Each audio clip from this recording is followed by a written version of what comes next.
नारायण ने बोला, लक्ष्मी आज शनिवार का दिन है, जिस दिन अपन इस दरिद्रता से मिलने के लिए पीपल के पेड़ के नीचे आए हैं। हिंदू धर्म में ये दिन पीपल के वृक्ष के लिए पूजनीय होगा। जो भी शनिवार के दिन पीपल के वृक्ष की पूजन करेगा, दूध चढ़ाएगा या मिष्ठान का भोग लगाएगा, लक्ष्मी और नारायण उसके घर में प्रवेश कर जाएगा। लक्ष्मी और नारायण उसके घर में प्रवेश करेगा। इसलिए नियम बनाया। कौन से दिन का? शनिवार। लक्ष्मी जी बोली, नारायण आपने तो एक दिन का वार लिख दिया। शंकर जी ने 7 वार बनाए हैं, रविवार, सोमवार, मंगल, बुध, गुरु, शुक्र और शनि। ये शिव जी ने बनाया। अब एक दिन आपने अपना बना लिया, बाकी के दिन अगर कोई इस पीपल के वृक्ष के नीचे आएगा और यहां तो दरिद्रता बैठी है, तो उसका क्या होगा?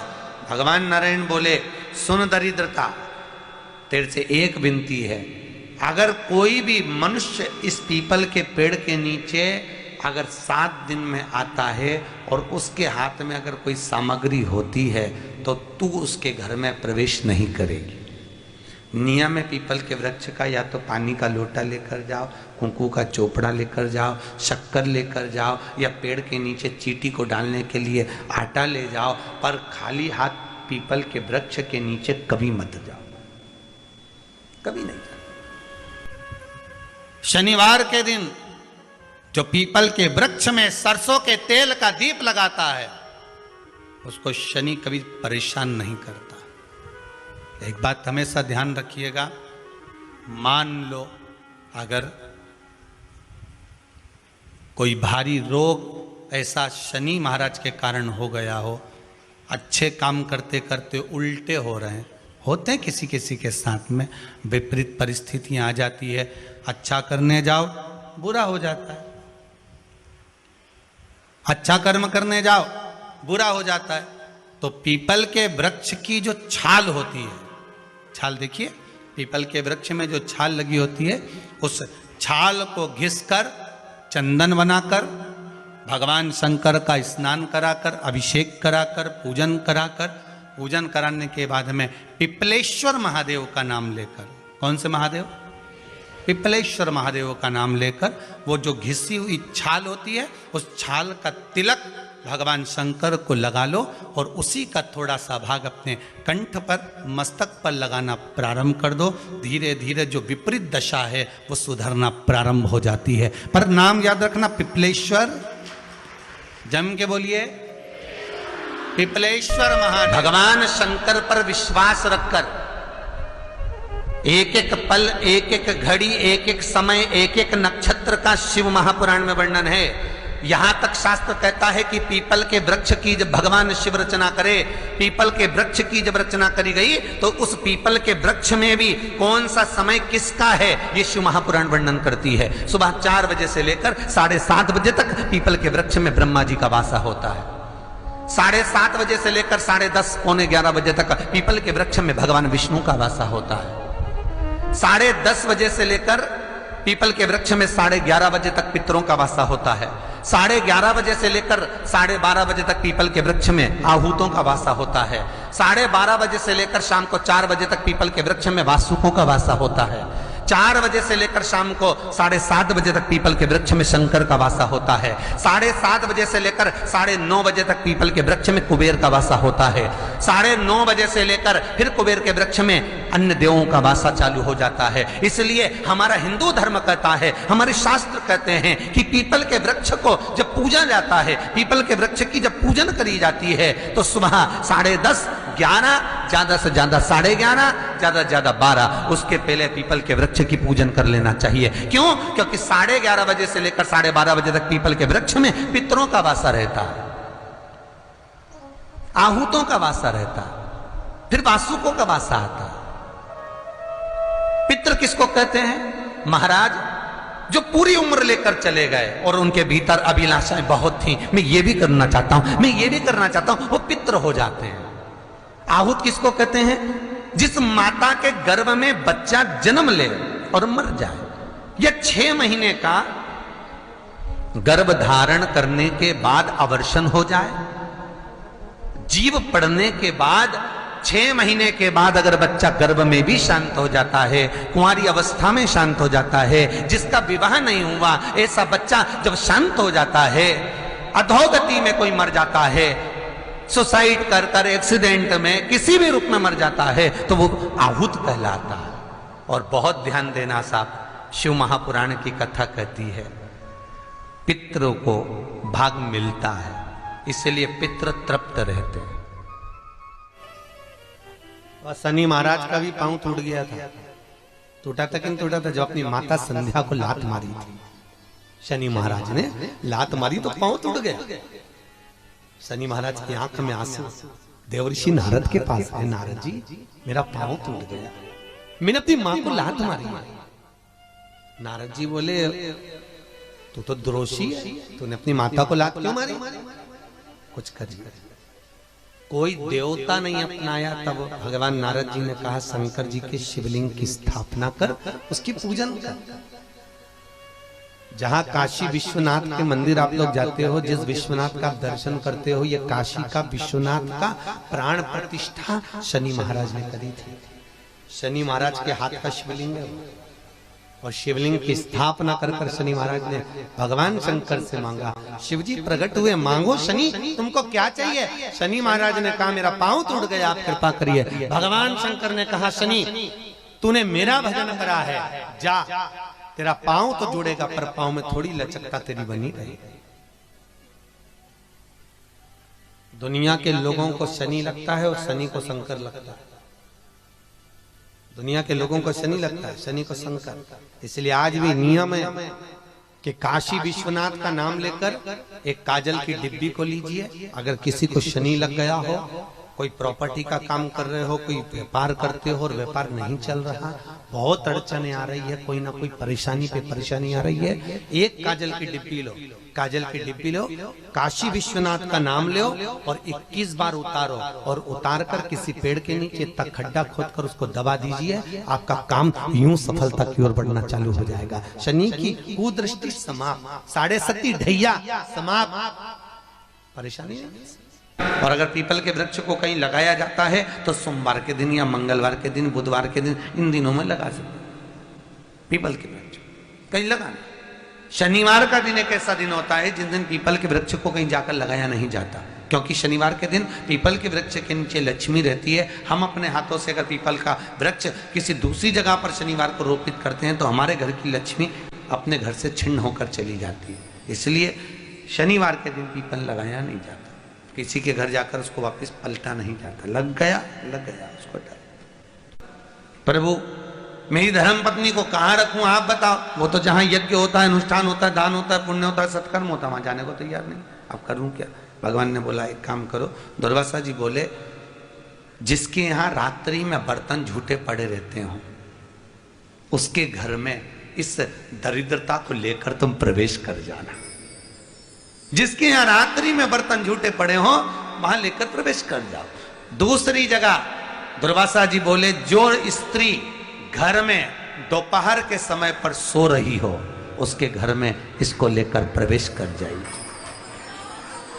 जो स्त्री दोपहर के समय में घर पर सो रही हो इस दरिद्रता को लेकर प्रवेश कर जाइए।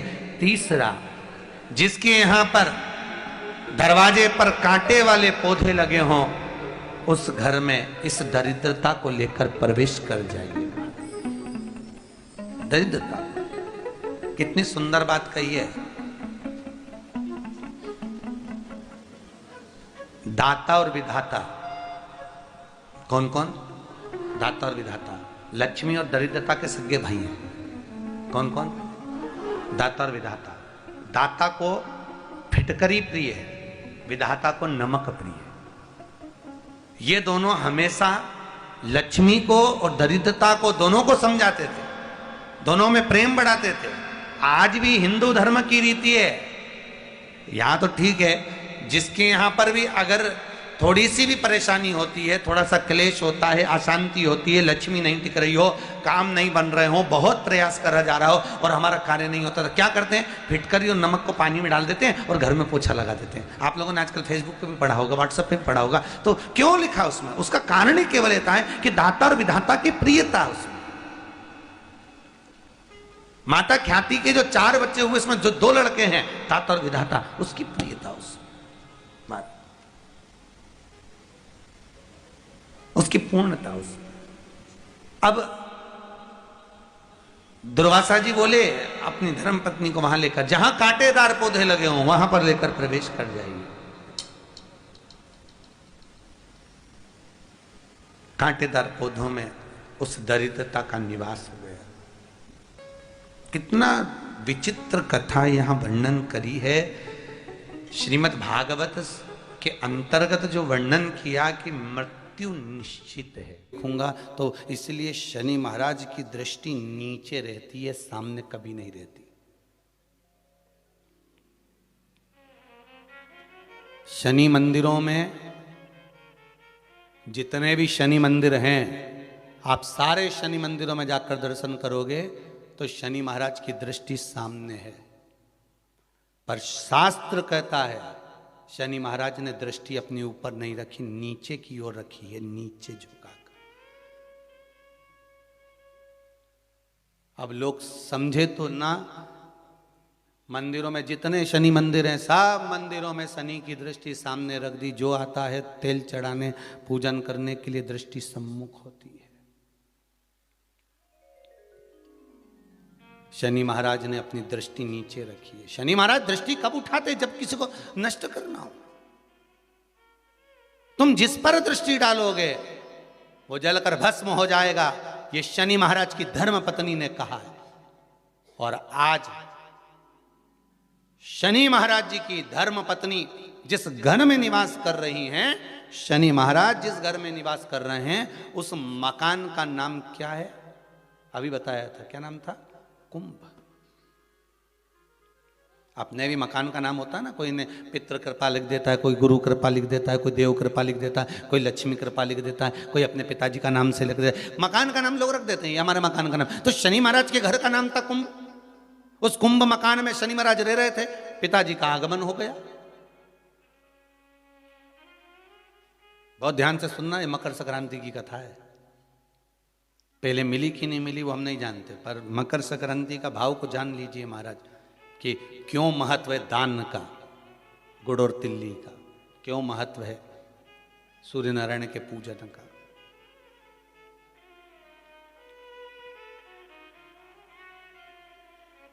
भगवान शंकर का एक अवतार है पिपलाद अवतार।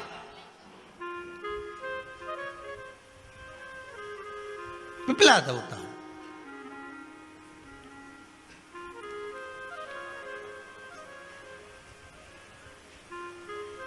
जब दधीचि ऋषि की अस्थियां चली गई, उनकी धर्मपत्नी सुवाच ने देखा मेरे पति को मार दिया गया, मेरे पति की अस्थियां ले गए राक्षसों का संहार करने के लिए, उनकी अस्थियां लेकर चले गए, मेरा पति चले गया। सुवाच गर्व से थी, मरना चाहती थी, प्राण छोड़ना चाहती थी। शिव जी ने देखा ये तो अग्नि के ऊपर चढ़कर अपनी देह त्याग रही है। शंकर भगवान ने आकर कहा रुक जा सुवाच, रुको, तुम्हारे गर्भ में बच्चा है, तुम्हारे गर्भ में बच्चा है, वो बच्चा मर जाएगा। अब इस बच्चे को जन्म देकर भी क्या करूंगी? नहीं पिपली, तुम्हारे गर्भ में जो बच्चा है वो महाज्ञानी है। तुमने मुझसे प्रसाद के रूप में मांगा था, कहा था शिव जैसा पुत्र होना चाहिए, तो क्या तुम शंकर को नष्ट कर दोगे? मैं शंकर को जन्म दूंगी। सुवाच ने 2 पत्थर उठाए, अपने गर्भ पर मारना प्रारंभ करा। गर्भ पर मारा, बच्चे ने जन्म लिया। बच्चा 7 महीने का था। उस बच्चे को उठाकर पीपल के कोटर में रख दिया। पीपल की कोटर। एक गिलहरी पीपल के फल को लेकर आती थी, पिपलाद के मुंह में देती थी। शिव का एक अवतार, इसलिए शंकर का नाम ही पिपलेश्वर महादेव। शिव का एक अवतार पिपलाद के रूप में हुआ है। तुम क्यों चिंता करती हो? तुम चिंता मत करो, तुम्हारा पुत्र जन्म दो तुम, और दिया धन सुभाष ने उसके बाद प्राणों को त्यागा। और उस पीपल के कोटर में अगर भरण पोषण करने वाला कोई था तो वह देवाधिदेव महादेव था। फिर निवेदन करेंगे, माता के गर्भ में बच्चा रहता है, उसका भरण पोषण करने वाला मेरा देवाधिदेव महादेव है। अगर जन्म उसने दिया है तो मृत्यु भी वो देगा। अगर तुमको कुछ ज्ञान दिया है तो अच्छी जगह पर भी वही पहुंचाएगा। आप जो अभिलाषा लेकर आते हैं, बच्चे कहते हैं हमारी नौकरी नहीं है, सर्विस नहीं है, हम इस कॉलेज में पढ़ना चाहते हैं, हम इस जगह जाना चाहते हैं, हम इस पद पर जाना चाहते हैं, बस इतना याद रखना, तुम्हारा भाग्य बुरा नहीं होता। कभी भी याद रखना, संसार में जिसको भगवान ने जन्म दिया उसकी किस्मत कभी बेकार नहीं हो सकती। अगर भगवान तुम्हारी किस्मत बेकार होती तो जानवर बनाकर पैदा करता, इंसान बनाकर नहीं। किस्मत अच्छी थी इसलिए इंसान बनकर पैदा हुआ, जानवर बनाकर पैदा नहीं करा। अगर तुम्हारी किस्मत अच्छी थी इसलिए मनुष्य बनकर पैदा हुए हो, इंसान बनकर पैदा हुए हो, मानव बनकर पैदा हुए हो। भगवान को दोष मत देना कि भगवान ने किस्मत बेकार दी है। भगवान ने किस्मत अच्छी बनाई है इसलिए तुझे मृत्यु लोक में जन्म दिया। भगवान ने भाग्य अच्छा बनाया इसलिए तुझे शिव महापुराण की कथा सुनने का मौका दिया। नहीं तो भाग्य में नहीं होती तो कहां से मिल जाती। किस्मत अच्छी है तो भगवान फिर नौकरी भी लगाएगा, धंधा भी करवाएगा, सर्विस भी कराएगा, विवाह भी करेगा, शादी भी करेगा, मकान भी बनाएगा, जायदाद भी देगा, संतान भी देगा। उसने दिया है पेट तो भरेगा वही। हम काय को अपने माथे पर ले, मैंने इतनी पढ़ाई कर ली, मैं इंजीनियर हो गया, मैं ये बन गया, मैंने तो ये कर लिया, उसके बाद भी मैं घर में बैठा हूं, मेरा छोरा घर में बैठा, इतना पढ़ने के बाद बैठा। जन्म उसने दिया है, भाग्य उसका है, किस्मत उसकी है, तो कहो उसको कि शंकर का भजन कर, मंथन करे, मक्खन निकलेगा और घी भी जरूर बनेगा। हारना मती, जब तेरे 3.5 करोड़ बार, गिनती मत करना, गिनती वो करेगा। तू तो भज, तू कुबेरेश्वर का स्मरण कर, तू महाकाल का स्मरण कर, तू काशी विश्वनाथ का स्मरण कर, तू महाकाल राजा का स्मरण करके तो देख। शिव का भजन कर, 1 लोटा पानी ले जाकर रोज चढ़ा शंकर जी के मंदिर में जा। शिव से भजन करने में क्या देरी। नहीं जा सकता शिव मंदिर में जाने में, बच्चों को अगर शर्म आती हो तो बेलपत्री के पेड़ के नीचे पानी चढ़ाया, वो भी नहीं कर सकता तो पीपल के पेड़ के नीचे चढ़ाया, वो भी नहीं कर सकता तो आंवले के पेड़ के नीचे चढ़ाया। पर कहीं जुड़ तो सरी, एक बार साध तो सरी, पकड़ने का प्रयास तो करो परमात्मा को। तुम भगवान को एक बार पकड़ लो फिर परमात्मा नहीं छोड़ता। पूतना ने एक बार गोदी में लेके दूध पिलाया था, बाद में पूतना कह रही थी छोड़ दे छोड़ दे छोड़ दे, आकाश में उड़ गई, छोड़ दे छोड़ दे। भगवान के आई काय को मौसी, काय को आई, और आई है तो दूध पिलाया है तो फर्ज तो अदा करूंगा, ऐसे थोड़ी छोड़ दूंगा। तुम भगवान को 1 लोटा पानी चढ़ा दोगे, भगवान को दूध चढ़ा दोगे तो भगवान ऐसे ही छोड़ देगा क्या? पकड़ लेगा, छोड़ेगा ही नहीं। फिर तुम कहोगे भगवान छोड़ दे, भगवान छोड़ दे। कहाँ कथा का रस लग गया लोगों को। अब दुनिया के लोग सोचते हैं अब मैं कथा भी याल नहीं सुनूंगा, मैं घर में काम करूं, दुकान में काम करूं कि कथा सुनूं। पर रात्रि के जैसे ही मोबाइल खोल के बैठा, आज देखो महाराज ने क्या क्या बोला। कोई शिव भक्ति धारण करने वाला, शंकर का स्मरण करने वाला अगर निकल कर जाए तो उसका मात्र दर्शन भी हो जाए तो भी भगवान शंकर की पूजा का पुण्य फल प्राप्त हो जाता है।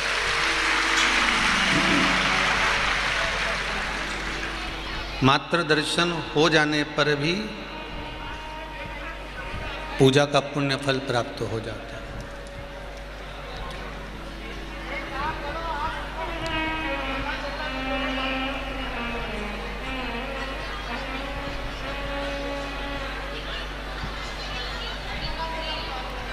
आप भी अगर 1 लोटा पानी चढ़ा कर आ रहे हो, आप भी अगर 1 लोटा जल चढ़ा कर आ रहे हो और उस चोंगे जैसी आवाज़ आ रही है ऊपर मंच पर, 1 लोटा जल चढ़ा कर आ रहे हो, 1 लोटा पानी चढ़ा कर आ रहे हो,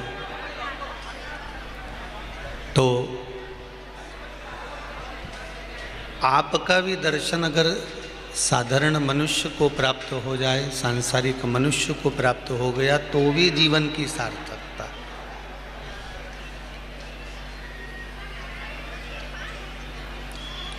तो भी जीवन की सार्थकता है महाराज। कठिनता में भी कठिन,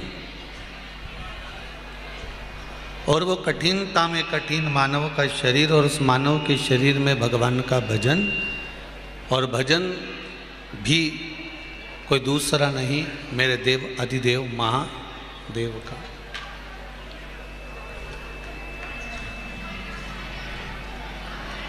किसी भी देवता को, किसी भी देव को, किसी भी देवता को महामृत्युंजय नहीं कहा जाता। किसी भी देवता को नहीं कहते। महामृत्युंजय अगर कहा जाता है तो केवल एक को कहा जाता है, वो है देव अधिदेव महादेव।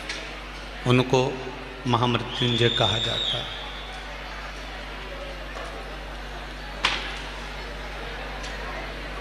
मृत्युंजय का मतलब है जिसने मृत्यु पर विजय प्राप्त कर ली, जिसने मृत्यु को जीत लिया, मृत्यु पर जो विजय को प्राप्त कर लिया।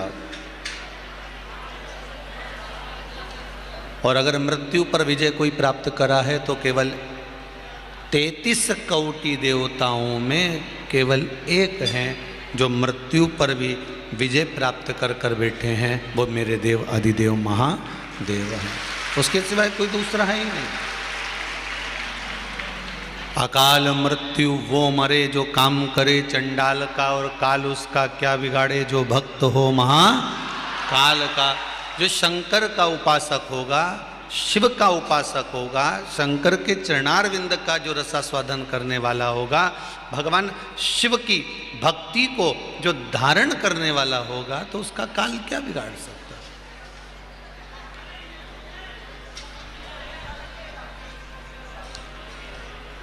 बस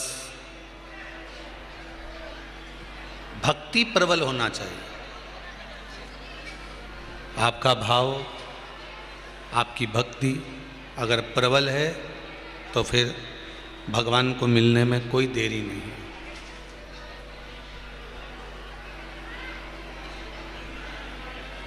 फिर तो भगवान प्राप्त हो सकता है।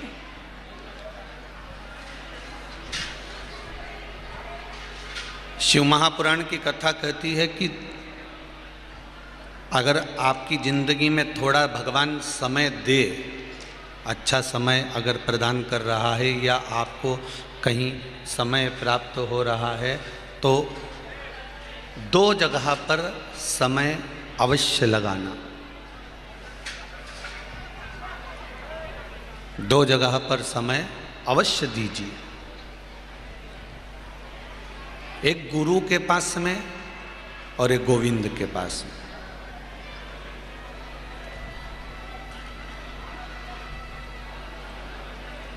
गुरु को भी अगर आपने समय दिया है अपने जीवन में से, और अगर गोविंद को, भगवान देवाधिदेव महादेव को भी, अगर भगवान राम को, भगवान कृष्ण को, मेरे भोलेनाथ को, माँ जगत जननी जगदम्बा दुर्गा भवानी अष्टभुजा धात्री माँ भवानी को,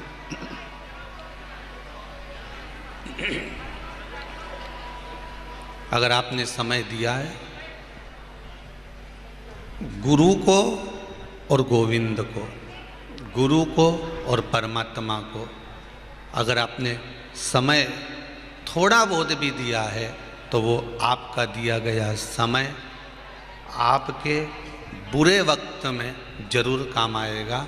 आप अच्छे समय में अगर भगवान को समय दे रहे हो, तो मेरा भगवान, मेरा गुरु और गोविंद, ये दोनों आपका जब कहीं ऐसा समय आ गया कि कहीं दुख है, कहीं तकलीफ है, कहीं कष्ट है, कहीं रोग है, कहीं बीमारी है, तो फिर गुरु को दिया हुआ और गोविंद को दिया हुआ, ये दोनों समय जो आपने गुरु और गोविंद को दिया है, ये समय खड़े मिलने वाले हैं। जो दिया वो आपको,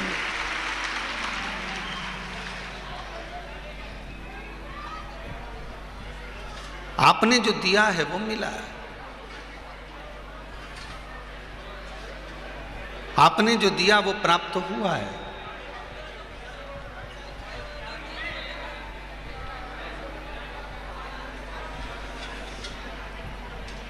शिव पुराण एक बात बहुत सुंदर कहती है, आप भी अपनी जिंदगी में उतार कर रखना।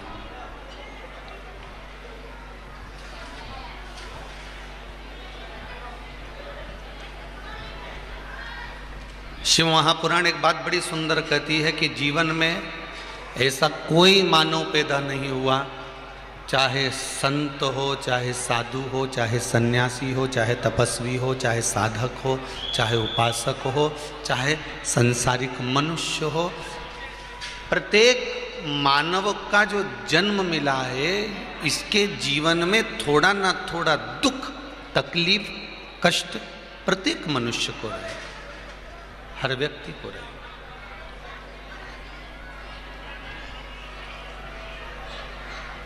दुख, तकलीफ, कष्ट ऐसा नहीं है कि किसी को नहीं रहेगा जीवन में। अगर आप बहुत ऊंचे पद पर भी जाकर बैठ गए हो ना तो कष्ट तो रहना है।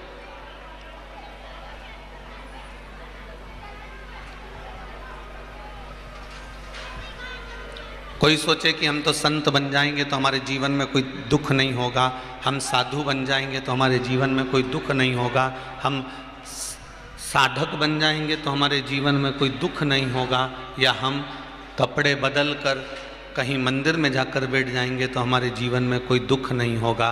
शिव महापुराण की कथा कहती है ऐसा कोई नहीं जन्मा इस भूमंडल पर जिसके जीवन में दुख ना होगा। दुख तो होगा, तकलीफ तो होगी,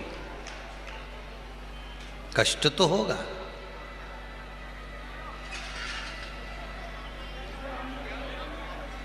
बस जैसे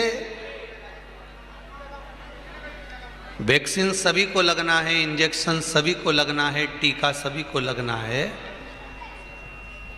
पर यदि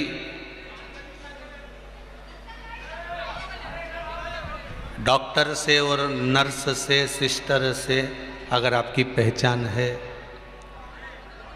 डॉक्टर से, नर्स से, सिस्टर से यदि आपकी पहचान है तो आप उससे कह सकते हो देखो इंजेक्शन तो लगाओगी तुम, सबको लग रहा है तो हमको भी लगना है, पर देखना हमको जरा दर्द बहुत तेज होगा है, थोड़ा धीरे से लगाना, थोड़ा आराम से लगाना, वो कष्ट होगा, थोड़ा ध्यान रखना, कमज़ोर है भाई है, थोड़ा ध्यान रखना,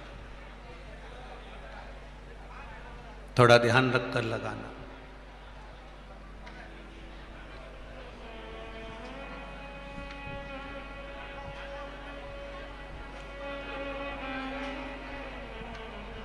थोड़ा ध्यान रखना जरा वो। अच्छा, वार्ड के अंदर, हॉस्पिटल के अंदर इंजेक्शन लगाने वाली नर्स आई है, सिस्टर आई है, डॉक्टर आई है, वो तो इंजेक्शन लेके आई और सुई लेके आई ने सवे टोचे जा रही, सवे टोचे जा रही है, उसका तो काम ही है।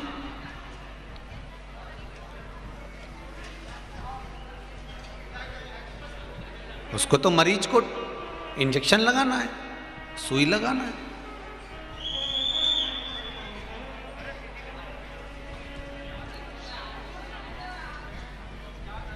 अब आपकी पहचान अगर वो नर्स से नहीं है, डॉक्टर से नहीं है, उस सिस्टर से नहीं है, तो वो भी सबको जैसा इंजेक्शन लगाते लगाते आ रही है वैसा तुमको भी लगा देगी। सही है कि गलत है? वैसा कि वैसे ही इंजेक्शन जैसे सबको लगाते लगाते आ रही है, सुई निकाली और वह ने चुभाई, और तुम्हारे देखना साहब, अब तुम भले बोलते रहो, वो तुमको लगाती रहे, वो आई सबको लगाया, ऐसा तुमको भी लगाया, सबको लगाती चली, ऐसा तुमको भी लगाती चली। पर मान लो, बहुत सरल भाषा में समझना है जिंदगी को, मान लो तुम्हारी पहचान डॉक्टर से है, तुम्हारी पहचान नर्स से है, तुम्हारी पहचान सिस्टर से है, तो तुम क्या कहोगे? डॉक्टर साहब थोड़ा ध्यान रखना हो, ये सुई है बहुत बड़ी सी दिख रही, कोई छोटी वाली, अभी रुक जाओ जरा, नया पैकेट फाड़ती हूँ, और नए पैकेट में से उसने छोटी सी सुई निकाली, और सुई निकाल के उसने, देखना साहब कमज़ोर शरीर है, ध्यान रखना जरा, और छोटी सी सुई निकाल कर उसने जो लगाया, अब लगाया तो उसने पूछा पता चला क्या, लग गया क्या इंजेक्शन? हाँ बिल्कुल, मालूम ही नहीं पड़ा। क्यों? उसका कारण था कि पहचान थी उसकी, उस डॉक्टर से, उस नर्स से, उस सिस्टर से उसकी पहचान थी, इसलिए इंजेक्शन भी लगा तो दर्द नहीं हुआ, तकलीफ नहीं हुई, कष्ट नहीं हुआ, न दर्द हुआ, न तकलीफ हुई, न कष्ट हुआ, क्योंकि उसकी पहचान थी। इंजेक्शन सबको लगना है, वैक्सीन सबको लगना है, टीका सबको लगना है, पर कहीं पहचान थी, इसलिए दर्द जम के तो बोलो थोड़ा कम हुआ। नर्स से, डॉक्टर से, सिस्टर से थोड़ी पहचान थी, इसलिए दर्द कम हुआ। इंजेक्शन तो लगा पर कष्ट कम हुआ। उसी तरह शिव महापुराण की कथा कहती है, प्रत्येक मनुष्य के जीवन में दुख तो लिखा है, बस उस महादेव से पहचान कर लो तो थोड़ा कष्ट कम होगा, थोड़ा सा कष्ट कम होगा। उस देव अधिदेव महादेव से अगर आपकी पहचान हो गई, उस देव अधिदेव महादेव से अगर आपकी पहचान हो गई, अगर भगवान की भक्ति में आप डूबे हुए हो, भगवान के स्मरण में आप डूबे हुए हो, भगवान के कीर्तन में आप डूबे हुए हो, मंत्र जाप में आप डूबे हुए हो, नाम जाप में आप डूबे हुए हो, तो कष्ट, इंजेक्शन तो सबको लगना है, दुख तो सबके जीवन में आना, कष्ट भी सबके जीवन में आना है, पर पहचान है आपकी। आपकी अगर पहचान है तो फिर वो दर्द थोड़ा कम होगा।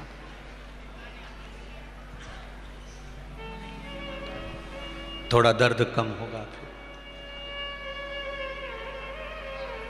दुख आएगा अपने जीवन में। मनुष्य का शरीर है, मानव की देह है, तो दुख तो आना है, पर उस दुख में अगर भगवान का भजन हो जाए, उस दुख में परमात्मा का स्मरण हो जाए, उस दुख में भगवान की अविरल भक्ति प्राप्त हो जाए, तो फिर कष्ट मालूम नहीं पड़ेगा।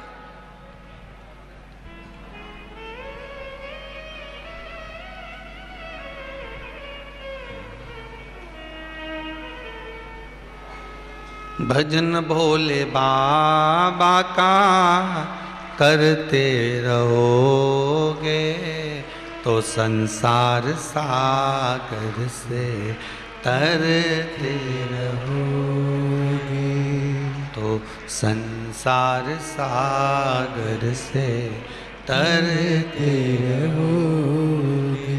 अगर भक्ति के पथ पर हम चल रहे हैं, भजन के पथ पर हम चल रहे हैं, सही मार्ग हमने अगर पकड़ कर रखा है, तो उस मार्ग पर भी लोग भटकाने वाले बहुत मिलेंगे। कभी कभी भ्रम हो जाता है, आपने भी देखा होगा। आप कहीं जा रहे हैं, बड़वानी मंडलेश्वर इतना किलोमीटर लिखा था, 14 किलोमीटर, और आगे गाड़ी गई तो वहां पर लिखा हुआ था 13 किलोमीटर, और आगे गए तो लिखा था 12 किलोमीटर, और कहीं पर एक बोर्ड और लगा मिल गया तो मैं लिखा हुआ था 16 किलोमीटर।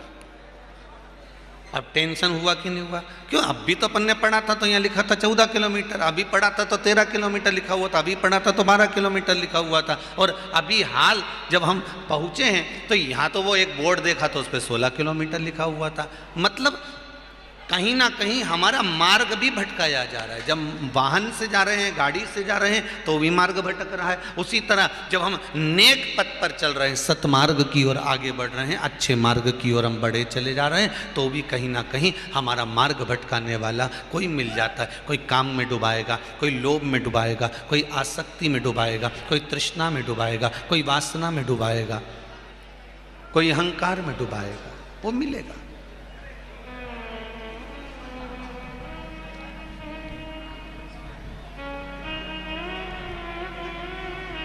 पर अपने को नहीं। शंभु शरणे पड़ी मांगू घड़ी रे घड़ी, दुख काटो दया करी न दर्शन आपो। शंभु शरणे मांगू घड़ी रे घड़ी, दुख काटो दया करी न दर्शन आपो। दया करी न दर्शन आपो। इतनी कृपा हो कि ये जीवन सार्थकता की ओर बढ़े।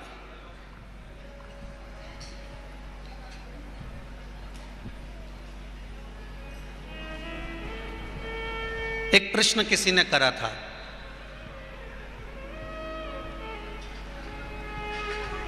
कल का ही प्रश्न है, रात्रि का। तो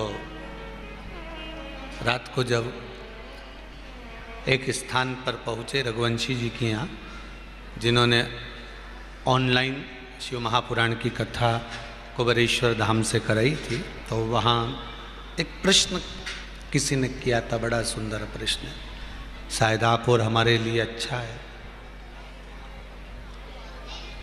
प्रश्न किया गया कि गुरुदेव,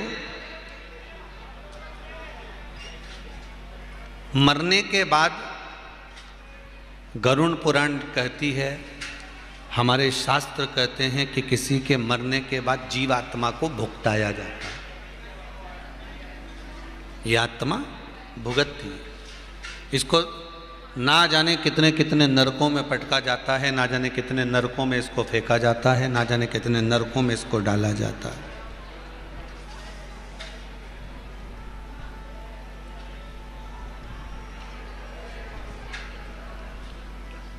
ना जाने कितने नरकों में इसको फेंक दिया जाता है।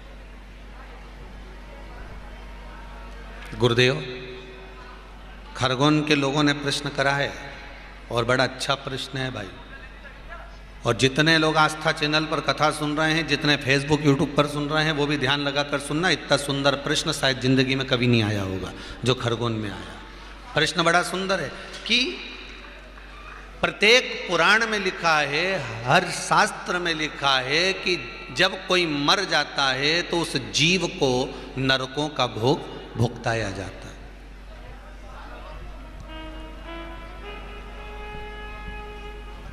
उस जीव को नरकों का भोग भुगताया जाता है। ये प्रत्येक पुराण कहती है, प्रत्येक शास्त्र कहते हैं, प्रत्येक वेद कहते हैं।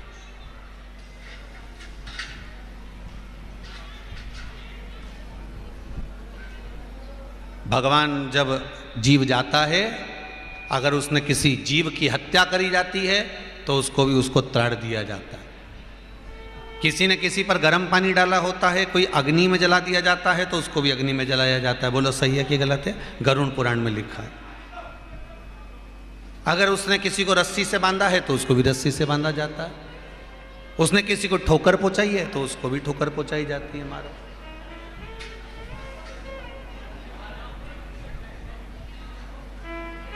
प्रश्न केवल इतना सा है गुरुदेव कि उस जीव को कष्ट पहुंचाया जाता है, उस जीव को कष्ट दिया जाता है।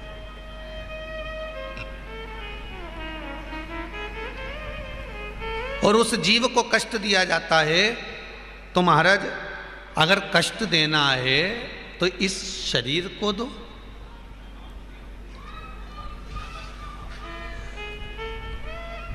प्रश्न करने वाले ने कहा कि अगर शरीर ने काम बिगाड़ा है, शरीर ने उसको दुख दिया, शरीर ने उसको कष्ट दिया, शरीर ने उसको ऐसा किया, शरीर ने उसने ऐसा किया, तो अगर दुख देना है तो शरीर को दो। पर हमारा पुराण, हमारा शास्त्र, हमारे वेद कहते हैं कि जब मर जाता है, जीवात्मा जब जाती है तो जीवात्मा को दुख मिलता है, जीवात्मा को कष्ट मिलता है, जीवात्मा को झेलना पड़ता है, जीवात्मा को दुख सहन करना पड़ता है, उसको कष्ट दिया जाता है, उसको नरकों का भोग भुगतना पड़ता है। तो शरीर को देना चाहिए था तो जीवात्मा को क्यों दिया?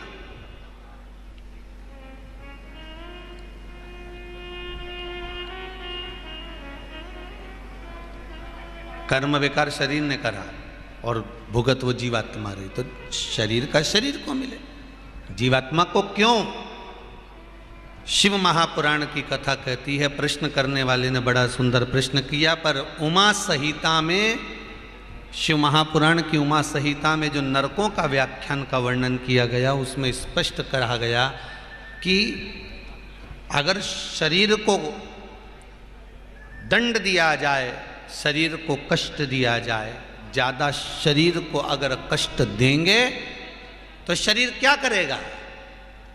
अरे जम के तो बोलो मर जाएगा, खत्म काम। अगर ज्यादा परेशान करोगे तो मर जाएगा।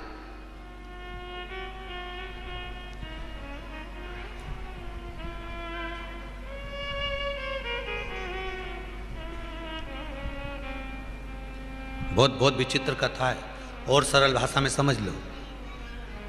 किसी को तुमने रुपये दे दिए, पैसे दे दिए, और तुमने किसी को पैसा दिया, धन दिया, और धन देकर पैसा देने के बाद में 2-4 साल तक तो उसने तुमको दिया, थोड़ा बहुत जो भी बड़ा कर देना था देता रहा देता रहा देता रहा, और एक दिन ऐसा आया कि उसके पास कुछ रहा ही नहीं, और तुमने उससे पैसा मांगा और मांगा, कहा भैया मेरा 1,00,000 रुपया तू दे, मुझे 50,000 रुपये मेरे दे, मेरे 2,00,000 रुपये तो मुझे दे। अब तुम मांग रहे हो, वो नहीं दे रिया। आखिरी में तुमने अगर उससे ज़्यादा तीच पाँच करी और तुम तेज तर्राट होके बोले तो वो क्या करेगा? अरे जम के तो बोलो, करेगा क्या? नर्मदा जी में जाएगा और कूदी पड़ेगा। बोलो सही है कि गलत है? या फिर वो कुछ मरने का प्लान बनाएगा।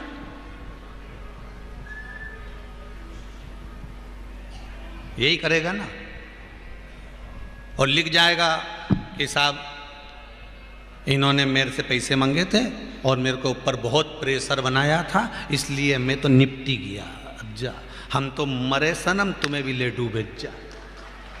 बोलो सही है कि गलत? अब वो तो इन सब के निपटा के चले गया कि अब मांगना।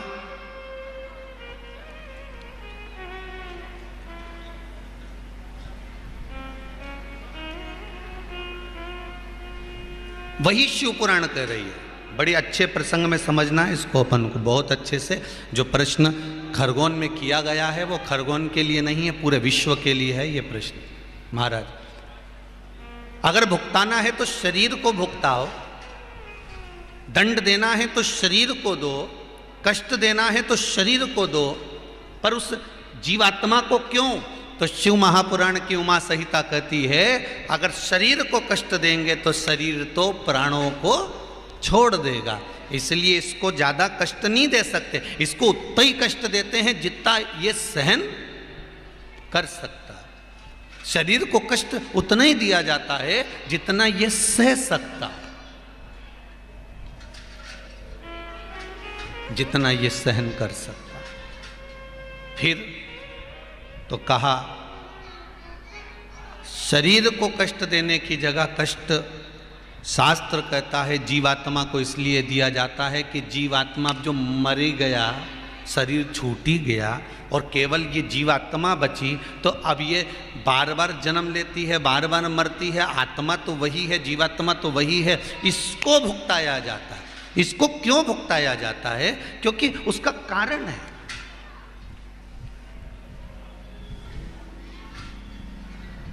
इसको भुगताया जाता है।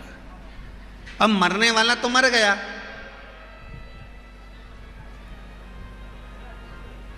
अब शरीर को भुगताते तो शरीर तो चला गया, अब बची है जीवात्मा। उस जीवात्मा को क्यों भुगताया जा रहा है? तो जीवात्मा मरेगी क्या? गीता जी में लिखा है, ना इस आत्मा को शस्त्र काट सकता है, ना अग्नि जला सकती है, ना वायु सुखा सकती है, ना जल इसको गीला कर सकता है। तो ये जीवात्मा तो अजर अमर है।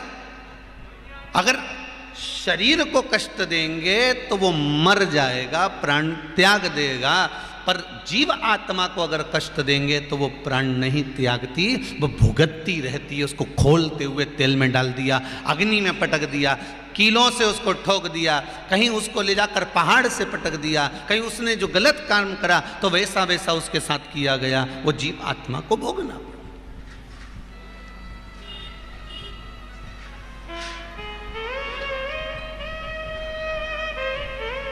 जैसे लक्ष्मी,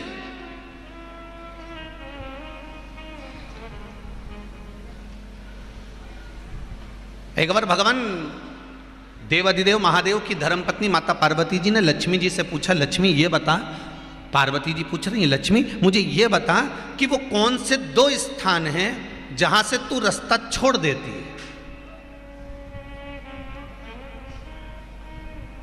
लक्ष्मी वो कौन से 2 स्थान हैं जहां तू जाना पसंद नहीं करती है? लक्ष्मी वो कौन से 2 स्थान हैं जो व्यक्ति धारण करता है तो उस व्यक्ति के पास में से 2 साल में, 4 साल में, 6 साल में, 8 साल में तो रुष्ट होकर चली जाती है। वो स्थान कौन से है? तो 2 स्थान माता लक्ष्मी ने बताए हैं। पहला, फूटे हुए बर्तन में भोजन करना। कौन से बर्तन में? जम के बोलिए जरा। जो टूटा बर्तन होता है, खंडित बर्तन होता है, फूटा हुआ बर्तन होता है, कहीं गिलास की किनोर टूट गई है, कहीं कटोरी की किनोर टूट गई है, कहीं थाली की किनोर टूट गई है, और तुम कहीं प्लेट की किनोर टूट गई है और तुम उसमें भोजन कर रहे हो, तो टूटे हुए बर्तन में भोजन करने वाले के पास में लक्ष्मी छिन्न हो जाती है, उसका भाग्य भी फूटे हुए बर्तन की तरह हो जाता है। ये लक्ष्मी का। और दूसरा, फटे हुए वस्त्र धारण करने वाले का भाग्य भी फटे हुए वस्त्र की तरह, जैसे फटा हुआ कपड़े का रेसा रेसा निकलता है, उसी तरह फटे हुए वस्त्र धारण करने वाले की भी जिंदगी में परिश्रम का रेशा निकलता रहता है, पर उसको सुख का भान नहीं होता। आज के जमाने में ये फटे हुए कपड़ों का फैशन आ गया, ये बड़ा दुख की घड़ी है।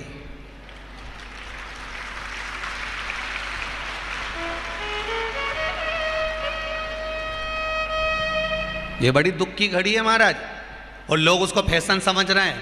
पहले तो कम फटा होता था, पर आज के ज़माने में तो इतना इतना फट गया, ऐसा लगता है कि दिवाली का बम चलाने गया था दीपावली पे और बम कपड़ों के बीच में से ही फट गया।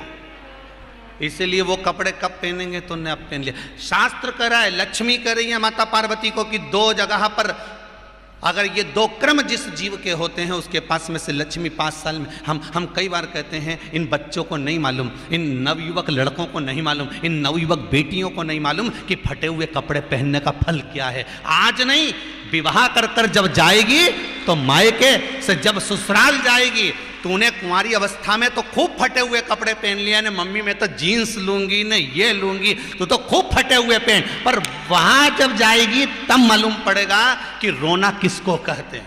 आज तो पहन लो, वो उसी में की बात है। कल वाली बात याद कर लो, अभी खाओगे तो कुछ दिन के बाद ब्लड बनेगा, और ब्लड बनेगा तब जाके ये शरीर में दौड़ेगा।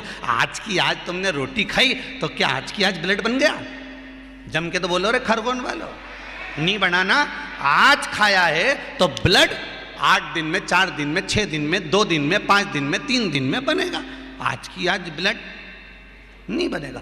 आज खाया तो 2 दिन में ब्लड तैयार होकर तुम्हारे शरीर में दौड़ेगा, शरीर में दौड़ेगा तो तुम्हारा शरीर भी चलेगा। उसी तरह तुमने अगर युवानी अवस्था में, कुंवारी अवस्था में ये फटे हुए कपड़े पहने हैं, तो जब तुम्हारी अवस्था बढ़ेगी ना, आज नहीं रोना पड़ रहा। आज के जमाने में तो फैशन है साहब, फैशन है तो आज पहन ले, बाद में रो ले, रो बाद में बैठ।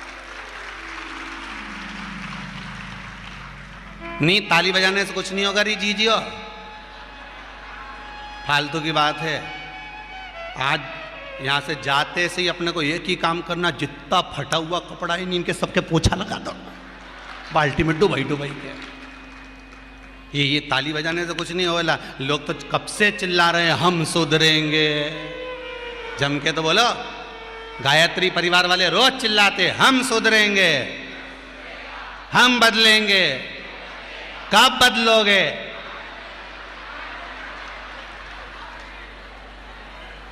जबरदस्ती का चिल्लाता फिरो हम बदलेंगे, हम बदलेंगे। काहे के बदले? तुमसे ज्यादा तो मेहंदी बदल गई, यहाँ थी।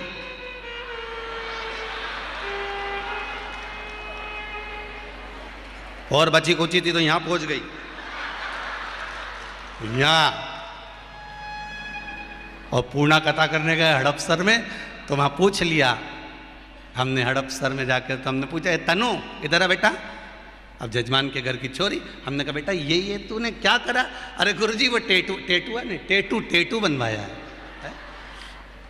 हमने कहा कितने का बनवाया? अरे गुरुजी 700 रुपये का। हमने कहा तुम मुंबई पूर्णा वाले फालतू का खर्चा करते हो, 700 रुपये का कहीं गाय को चारा देते तो बेचारी 2-4 दिन तक खाती। अब 700 रुपये का तूने टैटू बनवाया, अरे गुरुजी फैशन चल रहा है। तब हमने कहा बनवाने की जरूरत क्या थी, खुद बना लेती, फ्री में बन जाता। तो क्या गुरुजी अपना हाथ नहीं पहुंचे नहीं? हमने कहा कैसे नहीं पहुंचे, पहले दीवार पे बनाओ उन्हें चिपक जा। कैसे नहीं पहुंचे?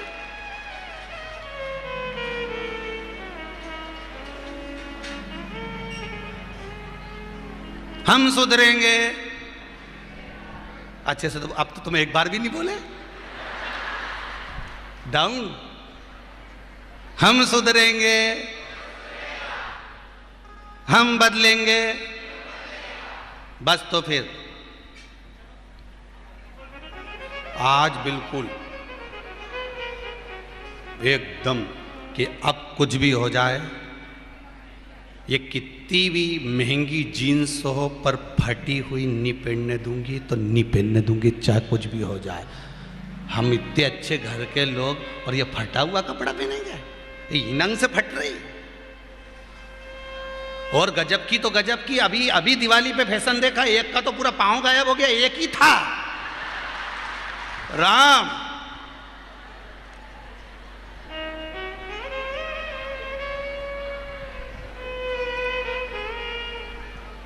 ए सुधर जाओ रे, जितने सुन रहे हो, नहीं तो सिधर जाओ रे। सुधरना जरूरी है।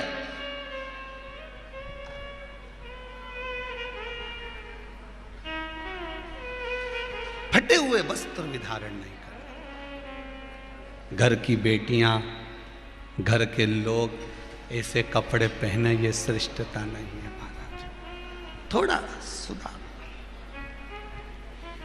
कहा शरीर को भोगना था, फिर मनुष्य क्यों ये जीव आत्मा क्यों भोग रहे? क्योंकि जीवात्मा मरती नहीं। इसको जब भुगताया जाता है तो ये भोगती रहती है, तड़पती है, चिल्लाती है, अब नहीं करूंगी गलती, क्षमा कर दो मुझको।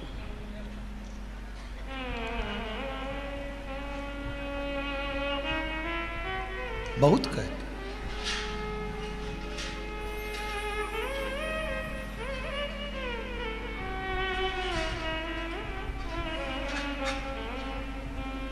अब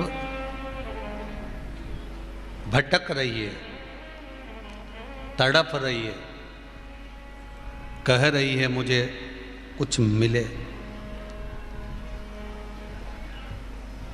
फिर जीवात्मा ने कहा अब मुझे जन्म दोगे तो मैं भगवान का भजन करूंगा, अब इसको गंवाऊंगी नहीं।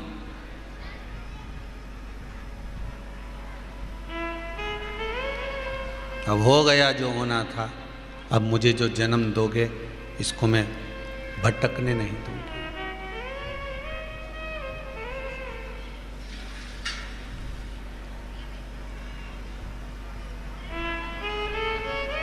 फिर कथा वही कह रही है, मिला समय तो शिव का कथा प्राप्त हो। परिवार वालों को, रिश्तेदारों को समय देकर देख लेना।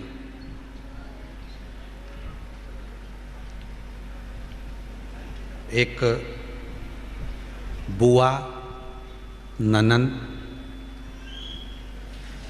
कितना काम करती है शादी में। तुम सब बुआ बैठी हो। एक प्रहलाद की भी बुआ थी, क्या नाम था उसका? होलिका नहीं, ढूंढा।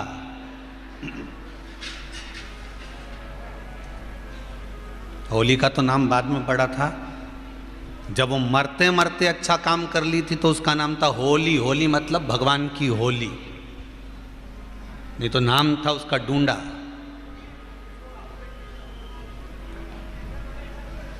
मरते मरते उसने एक अच्छा काम करा था कि उसको जो ब्रह्मा जी ने चादर दी थी, प्रहलाद को गोदी में लेकर बैठी थी और चारों तरफ से जब आग लगी तो उसको लगा कि मेरा भतीजा जल जाएगा, तो उसने अपने तन की चादर को उठाकर अपने बच्चे पर, अपने भतीजे पर डाल दी थी। खुद जल गई पर अपने भतीजे को बचा लिया। इसलिए होली, भगवान की होली, उसी का नाम था होलिका डूंडा। बुआ हमेशा दुआ देती है, बुआ कभी बद्दुआ नहीं देती। और जो बद्दुआ दे वो बुआ ही नहीं होती। शिव कथा कह रही है, शंकर जी का चरित्र कह रहा है, शिव महापुराण की कथा कर रही है, शंकर का पावन चरित्र कह रहा है कि यहां कितने लोग काम करते हैं। घर में आकर बुआ कितना काम करती है, कितने कितने कितने लोग।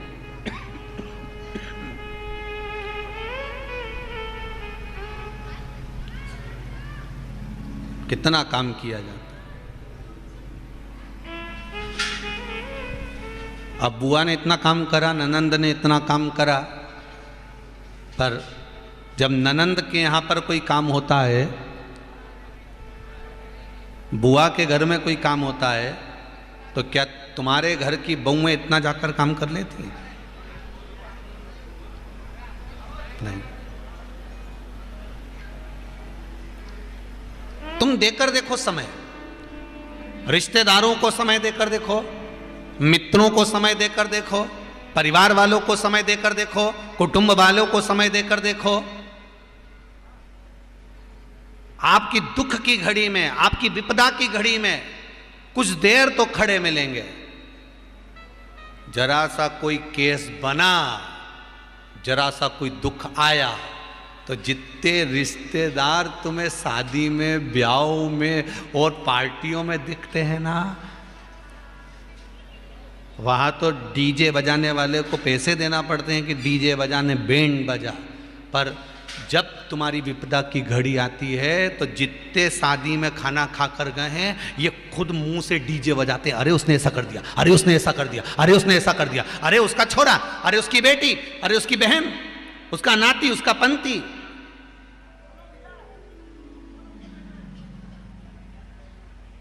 ये खुद कहना प्रारंभ कर देते, ये खुद कह रहे हैं। एक समय आपने अपने रिश्तेदारों को दिया, एक समय आपने अपने कुटुंबियों को दिया, एक समय आपने अपने परिवार वालों को दिया, एक समय जो आपने अपने मित्रों को, सखाओं को, रिश्तेदारों को दिया, एक वो समय, और एक समय जो तुमने 3 घंटा 1 बजे से 4 बजे तक शिव महापुराण को दिया। वो समय और वो समय दोनों लिखकर रख लेना। जिन रिश्तेदारों को दिया है तुम्हारी दुख की घड़ी में, वो पीछे खड़े होंगे, और जो समय तुमने देवाधिदेव महादेव को दिया है वो दुख की घड़ी में सबसे आगे खड़े मिलेगा, सबसे अग्रण्य, सबसे आगे।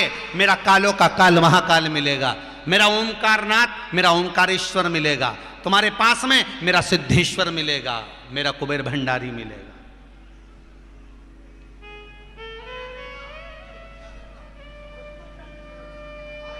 जिसको तुमने समय थोड़ा सा दिया है, पर वो खड़ा हर पल, हर घड़ी, हर क्षण है। एक बहुत अच्छा भाव लिखा है किसी ने, ज्यादा तो पढ़े नहीं, अभी इतने पढ़ने दे गए, कहीं भजन आएगा तब पढ़ लेंगे। हो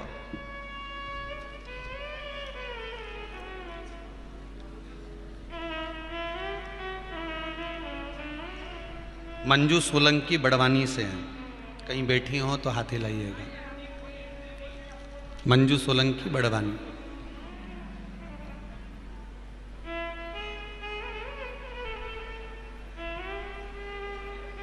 कहीं बैठी हैं? मंजू सोलंकी बड़वानी। उन्होंने पत्र में लिखा है कि गुरुदेव, भगवान पर विश्वास रखकर मेरे पूरे परिवार वाले कह रहे थे कि विवाह नहीं होगा, अवस्था बड़ी होती जा रही है, पर बाबा ने ऐसी कृपा करी और पशुपति व्रत किए और सोमवार का पूजन किया। मात्र 2 व्रत पूर्ण हुए थे और बाबा ने सगाई पक्की कर दी और विवाह है। बाबा कृपा करें।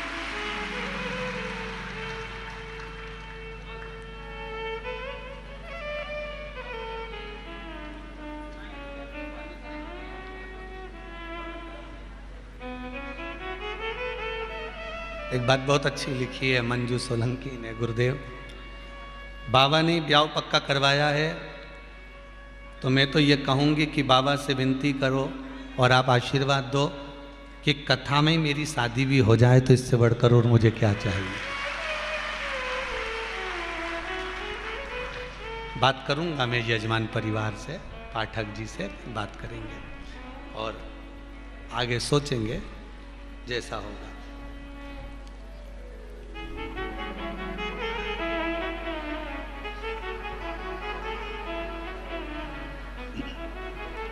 एक किसी ने पन्नी में पैक करके भी लेटर भेजा हो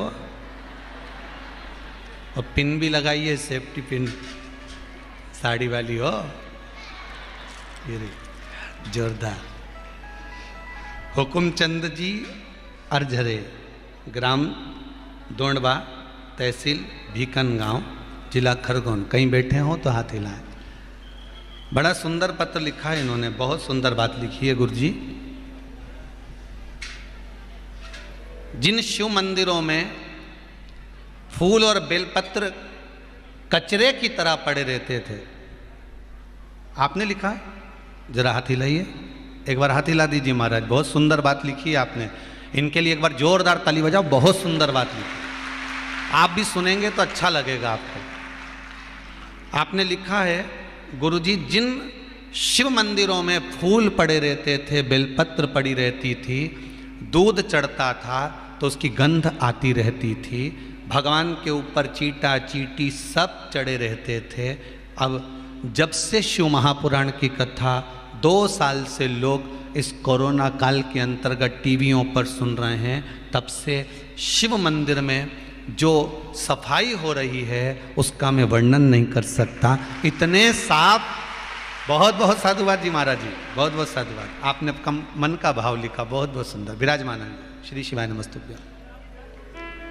शिव मंदिर में जो सफाई हो रही है, और केवल एक, इन्होंने लिखा है एक मंदिर का नहीं कह रहा हूं मैं हमारे गांव के पास में जितने मंदिर हैं शंकर जी के, वहां पर माताएं हो, बच्चे हों, सफाई कर कर चले जाते, और शाम होती है श्रृंगार कर कर चले जाते।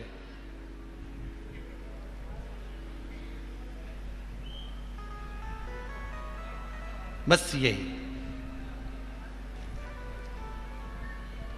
लोग भले उनको पागल कहते हो, पर सत्य मायने में कहता हूं कि उनके बराबर कोई समझदार नहीं है, उनके बराबर कोई समझदार नहीं। एक वो गाने की लाइन आ गई हुई है ध्यान में महाराज, सब कुछ सीखा हमने ना सीखी होशियार। हमने जीवन में एक चीज की होशियारी नहीं सीखी, क्योंकि हम बच्चे हैं और वो हमारा पिता है। ज़्यादा होशियार बनकर अपने को कहीं नहीं जाना, अपन तो ऐसे बन के जाओ जो होशियार हैं उनको होशियार रहने दो, जो होशियार हैं उनको होशियार रहने दो। एक शंकर की भगत उज्जैन कुंभ में मिली, जो बड़ी अगरबत्ती लगी थी ना एक लंबी वाली, उस अगरबत्ती के पास में हमारा कैंप था। अब बाबा का कैंप लगा हुआ था, शिव कथा चल रही थी। क्या हो सकता है, मंदिर में दीप किस लिए जलाया जाता है? हम मंदिर जाकर भगवान को दीप क्यों लगाते हैं, किस लिए लगाते हैं? शंभु ओम नमः शिवाय, ओम नमः शिवाय,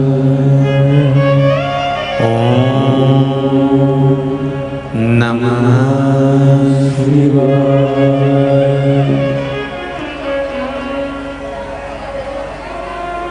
हम मंदिर में दीप क्यों जलाते हैं? हम मंदिर में दीप क्यों लगाते हैं? आप सभी से एक निवेदन है, कथा का आज विराम दिवस है, बहुत दूर दूर से आप लोग कथा सुनने के लिए आए हैं। 10-10, 20-20 रुपए ऑटो वाले को भी दिए होंगे यहाँ तक आने का और जाने के लिए भी। मात्र 3 घंटे की कथा में से आधा घंटा तो आशीष भैया ले जाते हैं, बचते हैं 2.5 घंटे। उस 2.5 घंटे में से थोड़ा सा समय भजन में निकल जाता है, बचता है थोड़ा समय शंकर भगवान से लगन लगा लो। पहले भी कथा में कहा था, मेहमान जब घर से जाते हैं लिफाफा तभी उनको दिया जाता है। बोलो सही है कि गलत है? बुआ जाते जाते अपने भतीजे को रुपये देकर जाती है, मामा जी जाते जाते अपने भांजे को आखिरी में पैसे देकर जाते हैं, फूफा जी जाते जाते आखिरी में कुछ ना कुछ अपने बच्चों को देकर जाते हैं। आखिरी का जो दिन होता है वो कुछ देने और लेने का होता है। और आज ही का वो दिन है गंगा दशहरे का, जिस दिन आज मेरा भोलेनाथ आप कथा प्रेम से सुन लें तो मेरा बाबा जाते जाते आपको कुछ देकर चले जाए। इसलिए स्नेह से शंभो हर हर महादेव। हम मानते हैं कि अपार जन समुदाय है। आज कथा में जब प्रवेश कर रहे थे तो कह रहे थे पूरे बुंदेलखंड के इतिहास का पहला जन समुदाय देखा है जो इतनी भीड़ अपार पड़ी पूरे बुंदेलखंड। हम मान रहे हैं कि जगह नहीं है, पंडाल फूल हैं, रोडों पर आप लोग बैठे हो, खेतों में धूप में आप बैठे हो, पर पूरा प्रशासन भी आपकी सेवा में लगा हुआ है। पूरा प्रशासन हर तरह से सेवा में लगा हुआ है।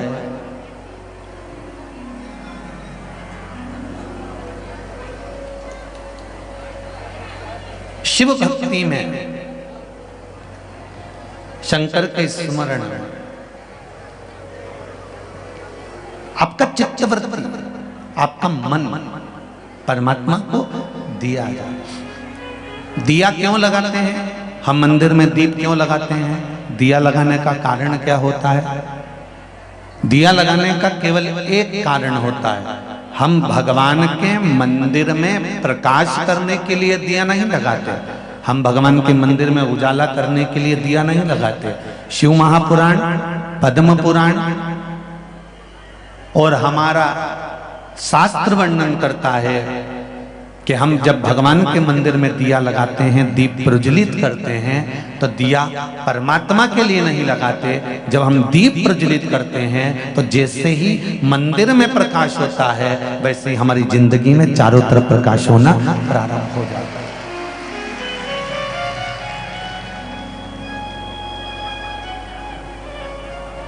दीप का मतलब क्या होता है?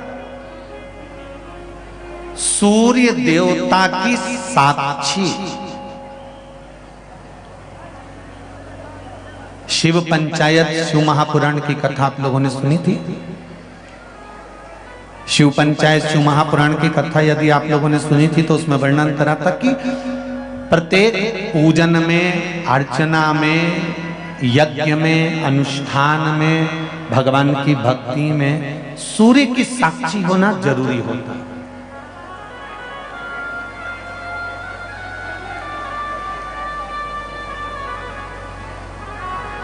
प्रत्येक ब्राह्मण देवता, कर्मकांड करने वाले जब ब्राह्मण देव पूजन कराते हैं तो सबसे पहले सूर्य की साक्षी कराकर दीप को प्रज्वलित करते हैं कि ये सूर्य की साक्षी देता है।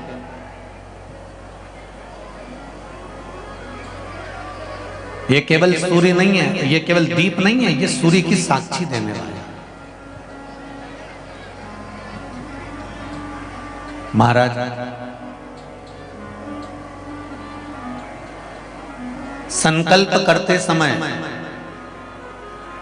हाथ में जल लिया जाता है, संकल्प करते समय हाथ में अक्षत चावल लिया जाता है, संकल्प करते समय हाथ में खुला पैसा लिया जाता है, संकल्प करते समय एक गोल सुपारी हाथ में ली जाती है, संकल्प करते समय हाथ में पुष्प लिया जाता है। इन सभी चीजों का प्रमाण क्या है?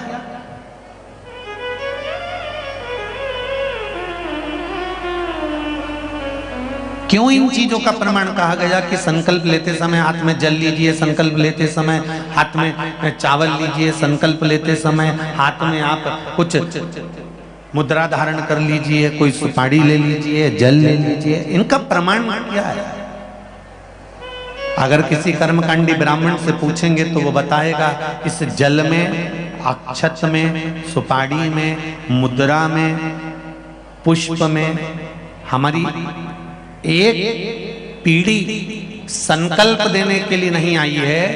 जब ब्राह्मण संकल्प छुड़ाता है, गोत्र बुलवाता है, नाम का स्मरण ब्राह्मण देवता कराते हैं, तब हाथ में जो वस्तु रखी होती है वो वस्तु केवल एक कुल को तारने वाली नहीं होती, वो संकल्प देने वाली वस्तु 7 पीढ़ी को तार देती है, 7 कुल को तार देती है।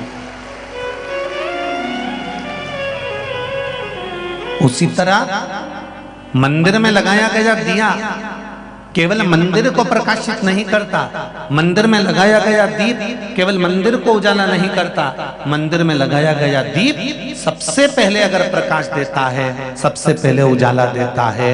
तो हमने जैसे ही दीप को प्रकट करा और प्रकट करते से वो दिए ने सबसे पहले प्रकाश हमारे हृदय में करा और हमारी जिंदगी में करा, हमारे जीवन में वो प्रकाश करा।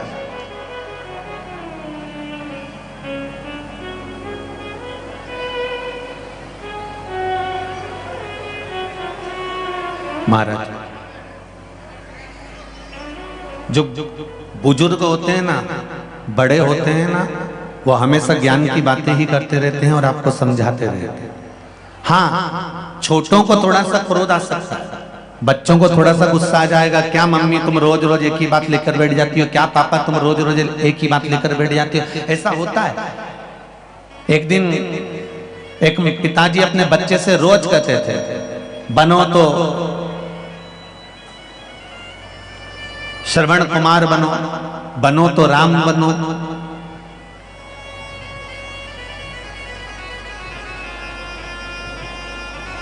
प्रतिदिन एक माता पिता अपने बच्चे को रोज डांटते हैं, बनो तो राम बनो, बनो तो श्रवण बनो, बनो तो राम बनो, बनो तो श्रवण बनो। एक दिन बच्चे को क्रोध आ गया और बच्चा गुस्से में आकर बोला, क्या पापा मम्मी रोज राम और श्रवण बनने को कहते हो, कभी कृष्ण बनने को तो कहते ही नहीं हो। माता पिता ने कहा, हम तुम्हें कृष्ण बनने को कह देंगे पर तुम कृष्ण के गुण नहीं देख पाओगे। भगवान कृष्ण ने चीर चुराया तो तुम भी कुछ ना कुछ गलत करोगे, भगवान कृष्ण ने माखन चुराया तो तुम उनकी चोरी की लीला को पकड़ोगे। तुम श्रेष्ठता नहीं पकड़ोगे। इतने में बच्चे को क्रोध आ गया और बच्चा कहने लगा, ठीक है पापा, तुम मुझे राम बनने को कहते हो, मैं राम बनने को तैयार। जैसे दशरथ जी ने पूरी सत्ता राम जी को सौंपी थी, चलो मुझे तिजोरी की चाबी सौंपो।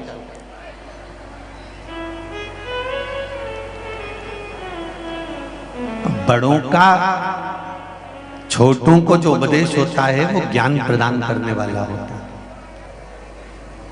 छोटों को जो उपदेश दिया जाता है वो ज्ञान के लिए दिया जाता है। और बहुत समझने वाली बात है, बाजार में तुम्हारे सागर में आम की कीमत कितनी है, जम के बोलो जरा, 60 रुपए, 80 रुपए, 100 रुपए किलो। सेवफल की कीमत कितनी होगी, 60 रुपए, 80 रुपए, 100 रुपए। जितने भी गीले फल होते हैं, अंगूर है, सेवफल है, आम है, संतरे हैं, मौसम्बी है, चीकू है, केले हैं, ये जितने भी गीले फल हैं, बाजार में जाकर इनकी कीमत पूछोगे तो 100 रुपए, 80 रुपए, 40 रुपए, 50 रुपए इतनी कीमत होगी। और बाजार में ये तो गीले फल है। और सूखे जो फल होते हैं, जैसे अंगूर की कीमत पूछो और अंगूर जब सूख जाए, उसकी जब किशमिश बन जाए, उसकी कीमत पूछो कितनी होगी। किशमिश की कीमत अंगूर की कीमत से ज्यादा होगी कि नहीं होगी? अरे जम के तो बोलो, होगी ना।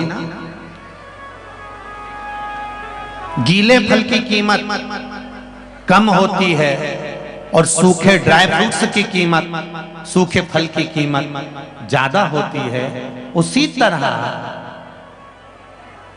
एक साधारण सा युवान व्यक्ति और एक बुजुर्ग व्यक्ति, इन दोनों में सबसे ज्यादा जो कीमत वाला होता है वो बुजुर्ग होता है, क्योंकि उसकी सूख कर कीमत हो गई।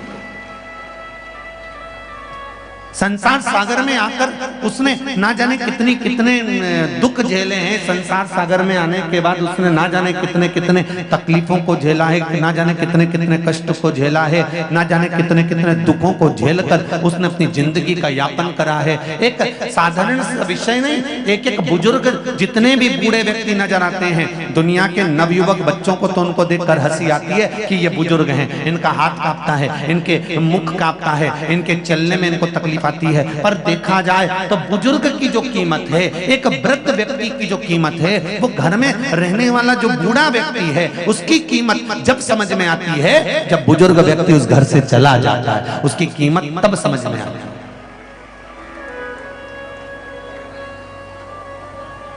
उसकी कीमत को समझो,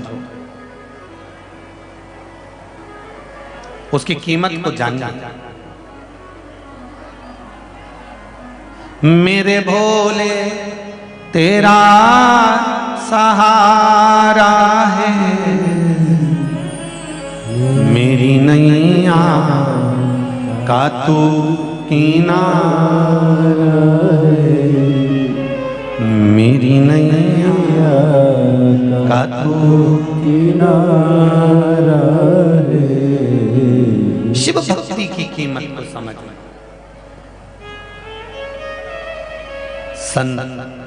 साधु, सन्यासी, तपस्वी, साधक, उपासक, इनकी कीमत को हमें समझना।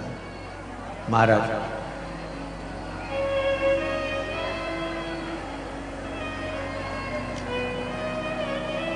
इनकी कीमत को हम समझें।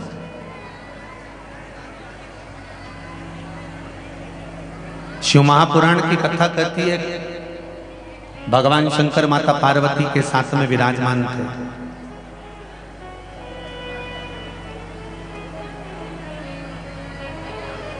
भगवान वो घड़दानी मां जगतजननी के साथ में विराजमान, और आज भगवान शंकर के नेत्र से एक अश्रु गिर गए।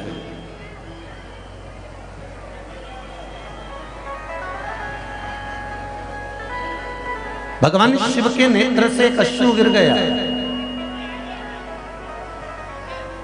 और नेत्र बंद करने के बाद जो अश्रु गिरा, उस अश्रु से एक पुत्र ने जन्म लिया जिसका नाम था नरकासुर।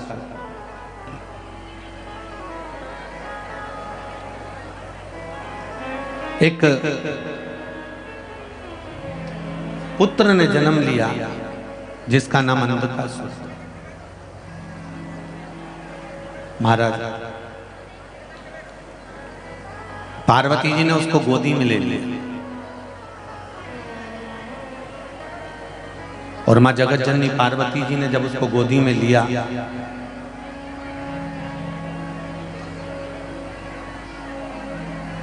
और गोदी में लेकर मां पार्वती उसको शिव जी के सम्मुख में लेकर आ गई।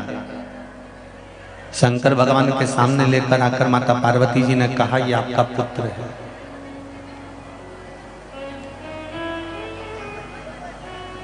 शिव जी ने कहा, पार्वती इसको ले जाकर समुद्र में फेंक दो। ये मेरे नेत्र बंद करने के बाद प्रकट हुआ है, और नेत्र बंद करने के बाद प्रकट हुआ, इसलिए इसकी कोई कीमत नहीं। इसको उठाओ, समुद्र में डाल दो।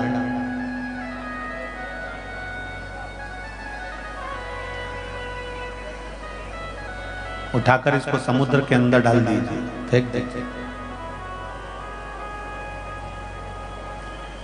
पार्वती जी ने कहा, प्रभु आप कैसी बात करते हो, ये आपका पुत्र है, ये आपका बेटा है। शिवजी ने कहा, सुनो पार्वती, अगर ये मेरा पुत्र है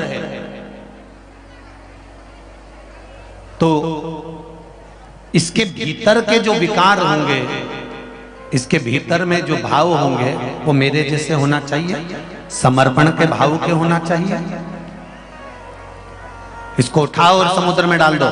पार्वती मैया बेटे को समुद्र में नहीं डालना चाहती थी। शिव जी ने थोड़ा सा क्रोध करा, बोला, तब माता पार्वती ने उसको समुद्र में डाला। समुद्र में हिरण्याक्ष रहता था।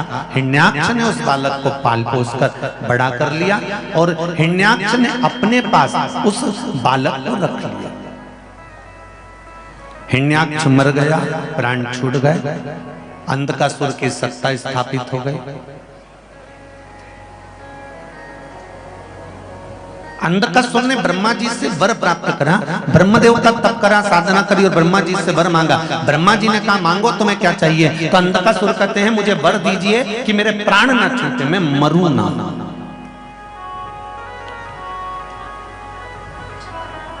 संसार सागर में जितने भी जन्म लेते हैं ना, ये पूरे इसी विचार में रहते हैं कि हम यहां पर परमानेंट रहने आए।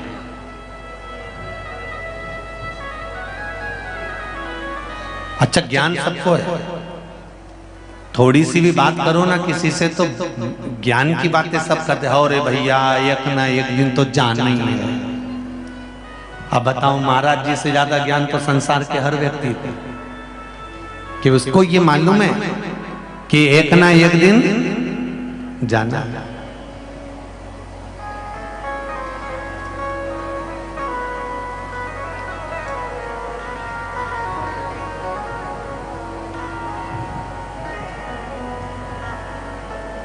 एक दिन प्राण छूट जाना। महाराज, जितने रिश्तेदार हैं, जितने नातेदार हैं, जितने कुटुंबी हैं, जितने कबीले वाले हैं, ये वैसे आएंगे नहीं आएंगे पता नहीं, पर मरने पर जरूर एक बार आ जाएंगे, ये निश्चित है।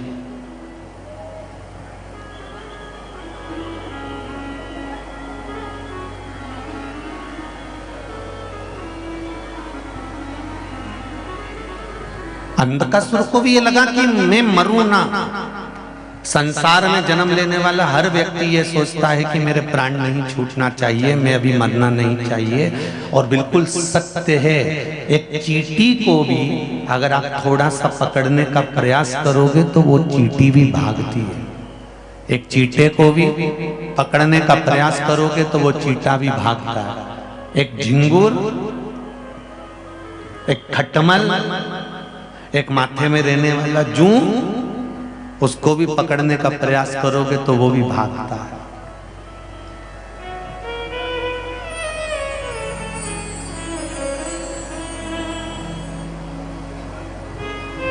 मरना कोई नहीं चाहता।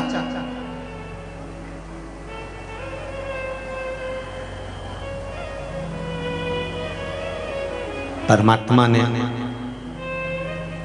एक नियम बहुत अच्छा बना रखा है कि मुट्ठी बांध आया जग में, हाथ पसारे जाएगा। क्या तू लेकर आया जग में, क्या तू लेकर जाएगा। इस कहावत में कहा गया कि क्या तू लेकर आया, क्या तू लेकर जाएगा। मुट्ठी बांधे आया और हाथ पसारे जाएगा। पर शिव महापुराण की कथा कहती है कि तुम जितने लोग शिव महापुराण की कथा सुन रहे हो, जितने आस्था चैनल पर सुन रहे हो, जितने फेसबुक यूट्यूब पर सुन रहे हो, जितने आज गंगा दशहरे के पावन अवसर पर शिव महापुराण की कथा इस पंडाल में सुन रहे हो, एक बात याद रखना कि मुट्ठी बांधे आए, पर यह पक्का है कि तुम खाली हाथ नहीं जाओगे। अपना किया गया सत्कर्म, अपना किया गया भजन, अपना किया गया कीर्तन, अपना किया गया मंत्र जाप, अपना किया गया नाम जाप, अपना किया गया नाम स्मरण, जो तुमने परमात्मा का भजन करा है, कीर्तन करा है, मंत्र जाप करा है, स्मरण करा है, इस चिलचिलाती हुई धूप में, ऐसी तपन में बैठ बैठ कर शिव महापुराण की कथा सुनी है, तो ये कोई दूसरा लेकर नहीं जाएगा, तुम्हारा पुण्य तुम्हारे साथ में जाएगा।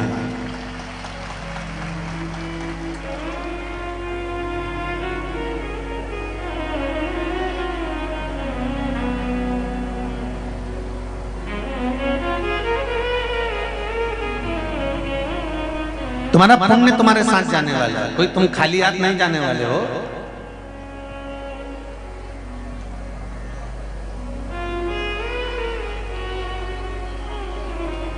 किसी ने एक सुंदर लाइन कही है ना महाराज, इससे तो आगे, इससे तो आगे भजन नहीं है साथी, हरि के भजन बिन अकेला रहेगा। अरे मन ये 2 दिन का मेला रहेगा, कायम जगह का झमेला रहेगा। इससे तो आगे, अंतिम समय में केवल एक भजन का साधन है, अंतिम समय में केवल एक परमात्मा के नाम कीर्तन का साधन है, अंतिम समय में केवल एक नाम स्मरण का साधन है, इसके सिवाय कुछ नहीं। केवल नाम स्मरण, इसीलिए बारंबार कहा है महाराज, बार बार कह रहे हैं महाराज, भगवान शिव की भक्ति कि कर ले प्रभु से प्यार फिर पछताएगा, झूठा है संसार धोखा। भगवान शिव की कथा करती है, संसार सागर में आने के बाद केवल अगर परमात्मा का नाम नहीं लिया, स्मरण नहीं किया, कीर्तन नहीं किया, मंत्र जाप नहीं किया तो धोखा ही।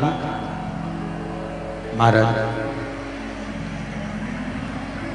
श्री शिवाय नमस्तुभ्यं, श्री शिवाय नमस्तुभ्यं, श्री शिवाय नमस्तुभ्यं, श्री शिवाय नमस्तुभ्यं, श्री शिवाय नमस्तुभ्यं।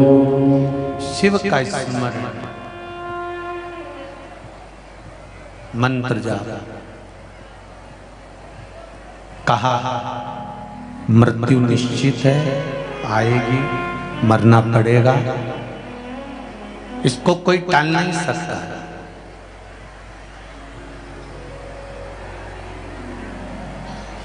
और सुन लो, जितने लोग कथा श्रवण कर रहे हैं, चाहे सागर में बैठकर सुन रहे हो, चाहे टीवी के सामने सुन रहे हो, चाहे मोबाइल पर सुन रहे हो, सब ध्यान लगाकर सुन लो कि मृत्यु निश्चित है, जाना पड़ेगा। पर एक बात का स्मरण अपनी जिंदगी में रखो कि मरने की जो घड़ी होती है, प्राण छूटने का जो समय होता है, उस समय पर तुम सोचो कि भगवान का नाम निकल जाए, भजन निकल जाए, कीर्तन निकल जाए, तो ये नहीं हो सकता। क्योंकि परिवार से इतना मोह होता है, परिवार में इतनी आसक्ति होती है, परिवार में इतनी तृष्णा होती है कि भगवान का नाम निकल ही नहीं सकता,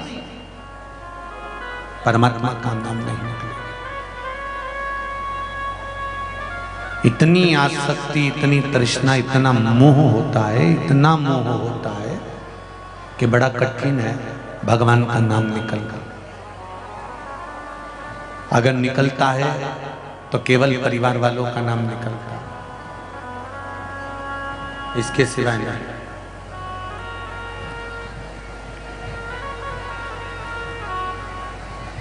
तो क्या करना है? जितने गांव के लोग बैठे होंगे वो एक बात जानते होंगे, पानी गिरने से पहले गांव का व्यक्ति अनाज कोठी में भर के रख लेता है। बोलो सही है कि गलत है? अरे बोलो, जरा जम के बोलो। गांव का व्यक्ति अनाज कोठी में भर कर रख लेता है, बुजुर्ग बुजुर्ग पहले की माताएं कहती थी अब 4 महीना पानी वानी गिरेगा, कुछ सुखा नहीं पाएंगे, इसलिए मिर्ची लाकर सुखाकर, धनिया लाकर सुखाकर, फिर कुछ सामान लाकर सुखाकर, पिसवा कर, डब्बों में भरकर, पॉलीथीन पन्नी लगाकर, उसका ढक्कन मक्कन पैक करके बुजुर्ग बुजुर्ग माताएं पहले के समय की गांव का व्यक्ति उसको संभाल कर रख देता था। इनसे ये सीख लो कि बारिश आएगी तब अनाज संभाल नहीं पाओगे, इसलिए बारिश से पहले अनाज को संभालना। बारिश आए उससे पहले अनाज को संभाल लो। ये शिव महापुराण की कथा कहती है मृत्यु आए उससे पहले इस आत्मा को संभाल कर परमात्मा को निछावर। शिव पुराण संभाल नहीं पाओगे।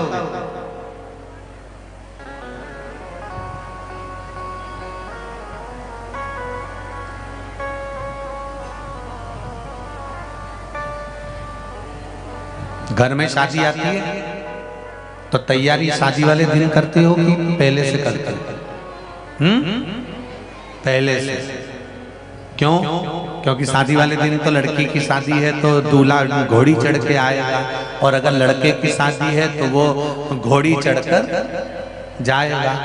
एक लड़की की शादी होगी तो घोड़ी चढ़कर आएगा, लड़के की शादी होगी तो घोड़ी चढ़कर जाएगा। उसी तरह अंतिम समय जिस दिन इस जीवात्मा को परमात्मा से मिलना है, प्राण छोड़कर जाना है, चले जाना है, उस दिन तो घोड़ी चढ़कर यम, पाड़ा चढ़कर यमराज आएगा, और पाड़ा चढ़कर ही यमराज हमको लेकर चले जाएगा। उस दिन कुछ नहीं कर पाओगे, केवल आंख से आंसू झड़ेंगे, नैनों से नीर बहेगा, पलंग पर पड़े रहोगे, डॉक्टर अपना काम करेगा, तब एक तुम्हारे काम जरूर आएगा जो तुमने आज सागर में बैठकर जो शिव महापुराण की कथा सुनी है, ये तुम्हारे अंतिम समय में काम आएगा। 3.5 करोड़ रोम छिद्र ये मनुष्य के शरीर में है।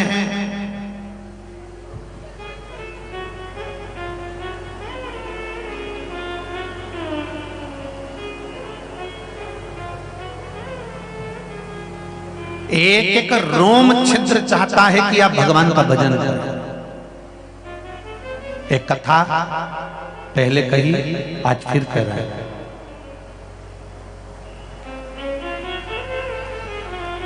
द्रौपदी ने बुलाया और भगवान कृष्ण दौड़ कर गए। द्रौपदी आवाज लगाई, भगवान कृष्ण दौड़ कर गए। तो सत्यभामा जी ने कन्हैया जी से कह दिया, सत्यभामा जो थी ना थोड़ा बहुत तेज थी, और सत्यभामा जी ने भगवान कृष्ण से कहा, कन्हैया कहां जा रहे हो? आज मेरा ठाकुर इतनी जल्दी जल्दी कहां जा रहा है?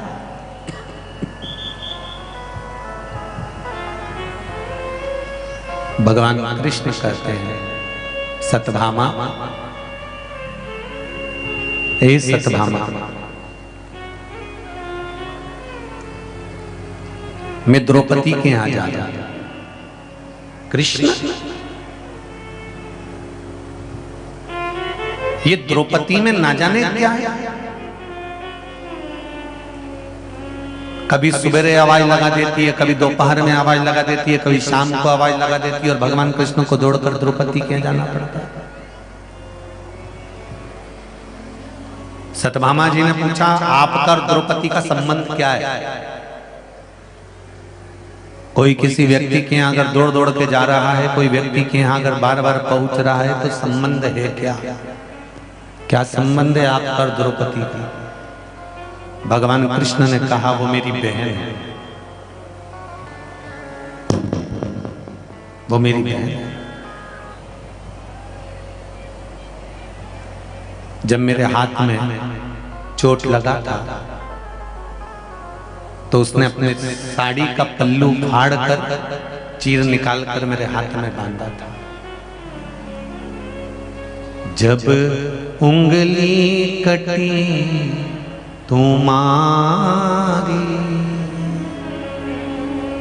मैंने फाड़ी आधी साड़ी, क्या भूल गए गिरधारी जब उंगली कटी तुम्हारी, क्या भूल गए गिरधारी जब उंगली कटी तुम्हारी। क्या ठाकुर भूल गए? भगवान कृष्ण कहते हैं द्रौपदी मेरी बहन है, इसलिए मैं दौड़ दौड़ कर चले जाता हूं।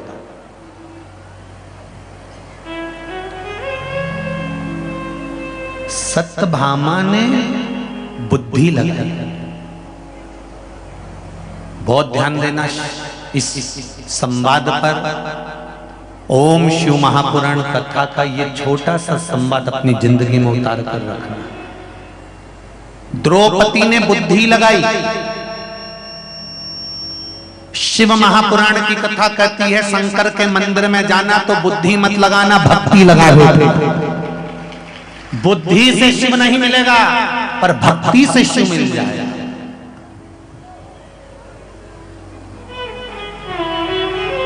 सारी दुनिया में तुम बुद्धि लगा, सारी दुनिया में जाकर तुम बुद्धि लगाओ, पर भगवान के चरणों में पहुंचकर बुद्धि नहीं भक्ति होना चाहिए।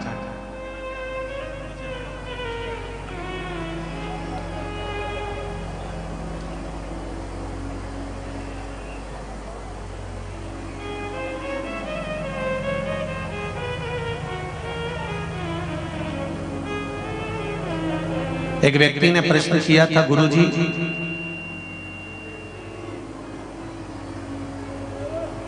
आपने कभी शंकर जी को देखा है? सागर के लोग बहुत प्रश्न करते हैं, ढेर सारे ये सब लिखे पढ़े बैठे हैं, ढेर और इधर भरे हैं।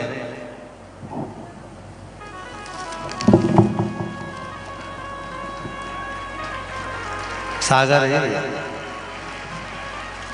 जब नाम सागर है तो पत्रों का भी तो सागर होगा। सब यही रखे हैं हो। जिन जिन को फायदा मिला है शिव महापुराण की कथा सुनने से उनके पत्र यहीं पर है। मेरा तो एक आध बार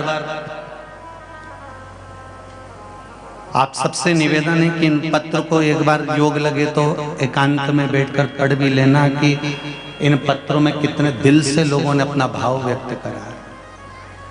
किसी ने पूछा, गुरुजी आपने कभी शंकर जी को देखा है?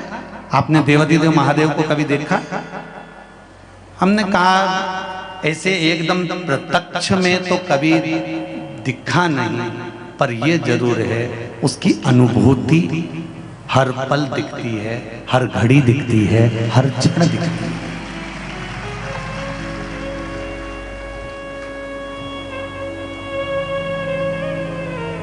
फिर आपने कैसे कह दिया कि भगवान को पुकारो तो भगवान आ जाता है, भगवान को बुलाओ तो भगवान आ जाता है? फिर आप कैसे कह सकते? तो हमने कहा हमारा वेद और पुराण, हमारा शास्त्र कहता है।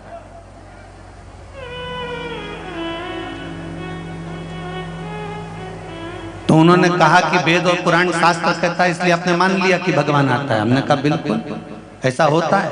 हमने कहा मानने से नहीं होता। तो तुम्हारा जब जन्म हुआ था, तुम पैदा हुए थे, तो तुम पैदा हुए बच्चे को बताया गया था कि तुम्हारे बाप यही हैं, तो तुमने उसको बाप माना कि नहीं माना? तुमको बताया गया था कि तुम्हारे बाप ये हैं, तुम्हारे पिता ये हैं, तो तुमने उसको पिता माना। तुम्हें बताया गया जन्म के बाद तुम्हारी माँ ये है, तो तुमने उसको माँ माना। तुम्हारे जन्म के बाद बताया गया तुम्हारे दादाजी ये हैं, तो तुमने उसको दादा माना। तुम्हें बताया गया तुम्हारे जन्म के बाद तुम्हारी दादी ये हैं, तो दादी माना गया। तुम्हारे जन्म के बाद बताया गया तुम्हारी बहन ये है, तुमने बहन मान लिया। तुम्हारे जन्म के बाद बताया गया तुम्हारा भाई है, तो तुमने उसको भाई मान लिया। तो हमारे वेद और पुराण शास्त्र बताते हैं कि परमात्मा है और आता है, तो क्यों ना माने? हमारा वेद और पुराण, हमारा शास्त्र, हमारे ऋषिवर बताते हैं कि परमात्मा है, मिलेगा, आएगा, हर पल मिलता है, हर पल। जरा विचार करिए, एक छोटा सा अगर उसका मिलन नहीं होता तो आज ये पंडित प्रदीप मिश्रा तुम्हारे बीच में नहीं होता, नीलकंठ में कब का चला गया होता। हरिद्वार में जब कथा हुई, एक्सीडेंट हुआ, सारी गाड़ी उल्टा पुल्टा हो गई, खाई में जाकर गिरती, तो बचाने वाला कौन था? ये पत्र लिखा है एक बहन ने, देखो पत्र कितना सुंदर है, उसको समझिए।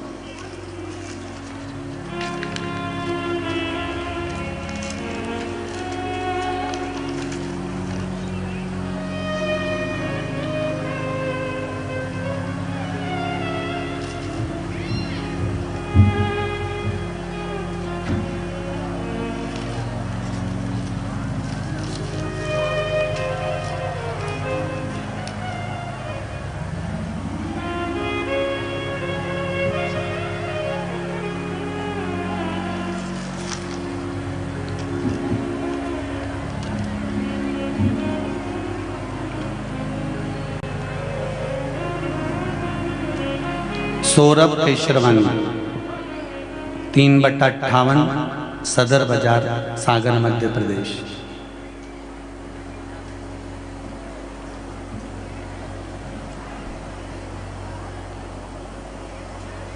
कहीं बैठे हैं?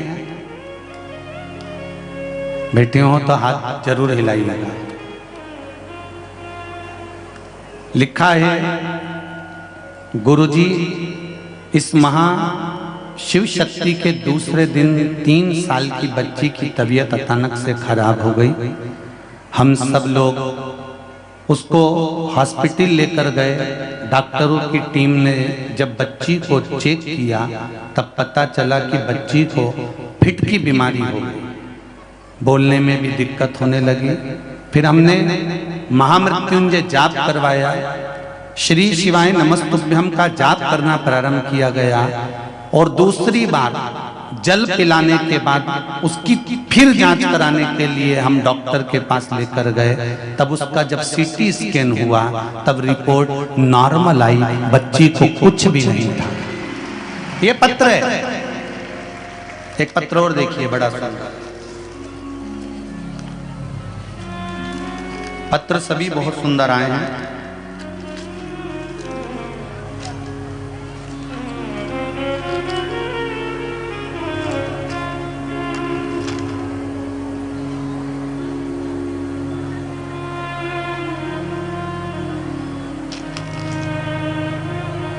प्रीति राजपूत, जिला सागर, तहसील राहतगढ़।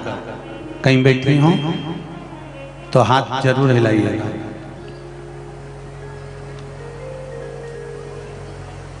प्रीति राजपूत, जिला सागर, तहसील राहतगढ़।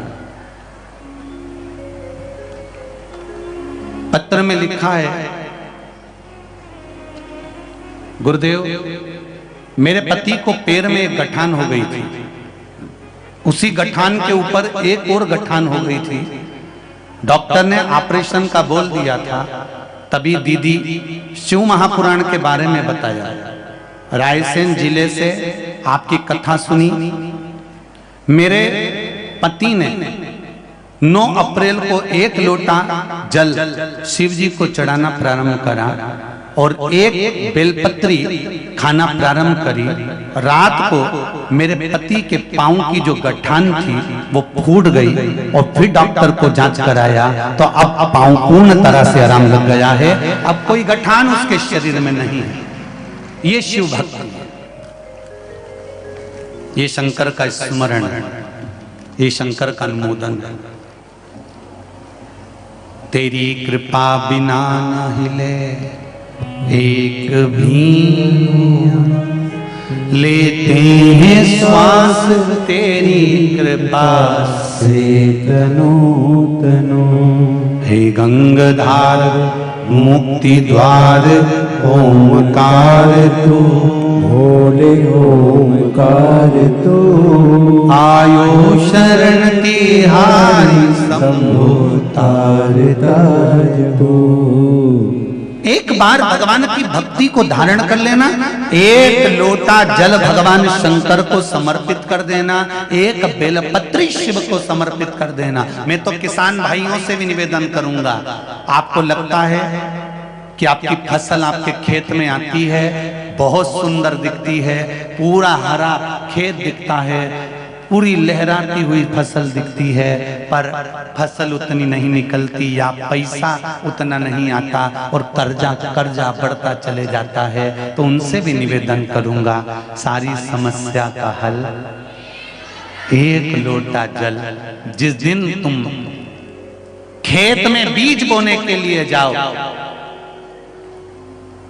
प्रत्येक किसान भाइयों से कहूंगा, जिस दिन खेत में बीज बोने के लिए जाओ, शंकर भगवान से कहकर जाना, ये जमीन तुम्हारी है, एक एक कंकर में शंकर तुम ही समाये हो। एक लोटा जल शिव जी को चढ़ाओ, उसी जल को वापिस झेल कर जहां बीज बोने जा रहे हो, शुरुआत की जगह पर उस जल को छीट कर और बीज बोना प्रारंभ करो। फिर बाबा संभाल, उसको देखना है।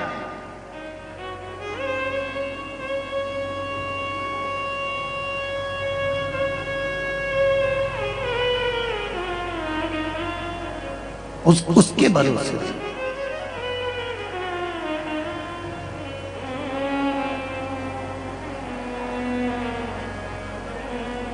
अटूट विश्वास परमात्मा पर रखो। जाना सबको है, बस थोड़ा भजन का बल बढ़ाकर रखो।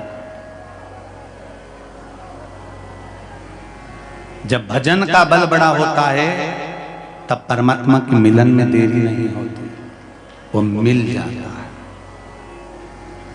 उसके मिलने में देरी नहीं होती। भजन के बल को बढ़ा।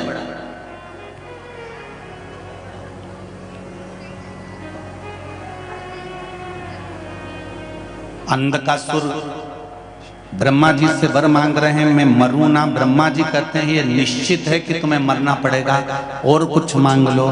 तो मुझे वर दीजिए, जिस दिन मैं अपनी माँ को गलत दृष्टि से देखूं उस दिन मेरे प्राण छूटें। ब्रह्मा जी ने तथास्तु कह दिया। जब तथास्तु मिला तब अंधकासुर को समझ जाना था कि ब्रह्मा जी ने तथास्तु कहा है, मतलब मैं माता को गलत दृष्टि से देखूंगा उस दिन मेरे प्राण छूटेंगे। ये अंधकासुर को यह मालूम था कि ना तो मेरी माँ है, ना मेरा बाप है, ना मेरा पिता है, ये कोई भी नहीं, मेरा कोई नहीं।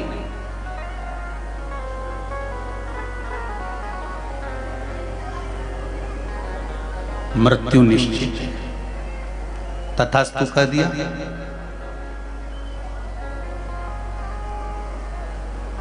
अब अंधकासुर ने अपने नगर में पहुंचने के बाद अपने दूतों से कहा, अपने सैनिकों से कहा, जरा पता करो मुझे शादी करना है, जो सुंदर कन्या हो, सुंदर लड़की हो, उससे मुझे विवाह करना है। इतने में दूतों ने कहा, जो सबसे ज्यादा सुंदर थी उसको तो शंकर जी लेकर चले गए, देवाधिदेव महादेव लेकर चले गए। जो सुंदर है उसको देवाधिदेव महादेव ले गए। क्या पार्वती इतनी सुंदर है? हाँ। अंधकासुर ने कहा, विवाह करूंगा तो पार्वती के साथ। माता पार्वती को देखने के लिए गया और माता पार्वती को देखकर मोहित हो गया। शिव महापुराण की कथा कहती है, उसने वर मांगा था, जिस दिन मैं अपनी माता को गलत दृष्टि से देखूं उसी दिन मेरे प्राण छूटे। आज पार्वती को गलत दृष्टि से देखा, इसलिए अंधकासुर का अंत समय आ गया और काल भैरव ने प्रकट होकर अंधकासुर का वध कर दिया। बहुत ध्यान देना महाराज, आज गंगा दशहरा है। क्या है आज? गंगा दशहरा। गंगा दशहरे का मतलब जानते हो आप लोग? केवल गंगा जी का नाम ले लेने से, एक लोटा जल शंकर भगवान को आज समर्पित कर देने से, या गंगा जल का एक जरा सा छींटा शरीर पर पड़ जाने से 10 पापों से मुक्ति मिल जाती है। दशहरा का मतलब है 10 पाप से मुक्त हो। पहला पाप है किसी के घर का बिना पूछे कोई सामान उठाकर हमने भोग कर लिया हो, तो उस पाप से मुक्ति।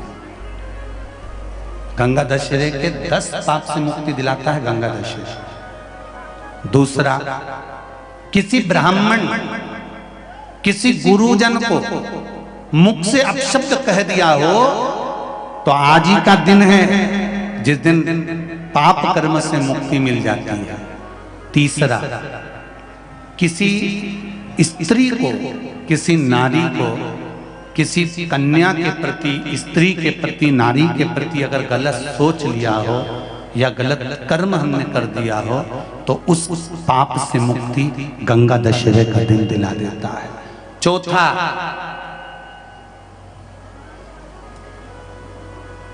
रजो धर्म धारण करने वाली नारी, रजस्वला स्त्री के हाथ का बना हुआ अगर हमने भोजन ग्रहण कर लिया है, तो आज गंगा दशहरे का दिन ही ऐसा रहता है जिस दिन उस पाप से हमें मुक्ति मिलती है। पांचवा, किसी के यहाँ सूतक, सूतक जानते हो सभी लोग, या सावड़। सूतक का मतलब होता है किसी के यहाँ कोई मर गया और उसके यहाँ का तुमने भोजन या पानी ग्रहण कर लिया। सावड़ का मतलब होता है किसी के यहाँ बच्चा हुआ, तुम्हें मालूम नहीं था, उसके घर का 8 दिन का 10 दिन का तुमने भोजन या पानी ग्रहण कर लिया। सूतक या सावड़ का भोजन या अन्न पानी ग्रहण कर ले, तो 5वें नंबर का गंगा दशहरे का वर्णन करता है कि 5वां पाप, इस पाप से भी लोगों को मुक्ति मिल जाती है। 6ठे नंबर का वर्णन आया, किसी मंदिर की जगह पर या धर्म की जगह पर अपना कब्जा कर लिया हो, या धर्म की जगह को अपना बना लिया हो, तो उस पाप से मुक्त होने का एक साधन 6ठे नंबर का। 7वें नंबर का, झाड़ू लगाते समय, बुआरी लगाते समय छोटे छोटे जीव झाड़ू के नीचे मर जाते हैं, तो उसके पाप से मुक्ति गंगा दशहरे का दिन दिला देता है। 8वें नंबर का, 8वें नंबर, जिस समय हम भोजन ग्रहण कर रहे हों और हमारे दरवाजे पर कोई व्यक्ति आकर बैठा हुआ है और हमने उसको भोजन का नहीं पूछा या उसका मुख झूठा ना कराया, तो उस दोष से वंचित हो जाए, उस दोष को समाप्त कर दे, वो गंगा दशहरे का दिन। 9वें नंबर का, बेटी की शादी करी और बेटी की शादी करने पर बहुत सारा कन्यादान आया। उस कन्यादान में साड़ियां ज्यादा आ गई, सामान ज्यादा आ गया, मिक्सर 2 सेट आ गए, डिनर के 2 सेट आ गए, और मायके वालों ने 1 सेट अपने घर में रख लिया और उस मिक्सर में खूब सामान पीस के खाया, खूब निपटाया। बेटी के कन्यादान का सामान घर में रखकर उसका भोग करने पर जो पाप लगता है, 9वें नंबर का कहता है गंगा दशहरे का दिन उस पाप को धो देता है।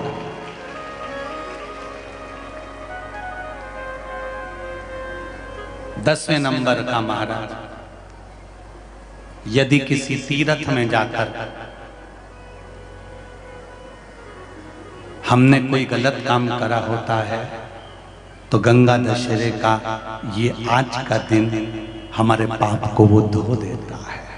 ये गंगा दशहरे के 10 पाप को धोने के लिए मात्र एक दिन है गंगा दशहरे का दिन। आज के दिन जो शिव जी को जल चढ़ाता है, शंकर भगवान कहते हैं भले उसने उसमें गंगा जल डाला नहीं डाला, पर मेरे ऊपर जब जल चढ़ाता है, शिव जी कह देते हैं आज के चढ़े हुए जल को मैं गंगा जल बना देता हूं। आज गंगा दशहरे का दिन,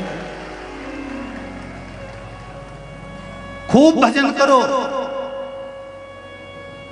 दान करो, पुण्य करो, सत्कर्म करो, नाम जाप करो, नाम स्मरण करो।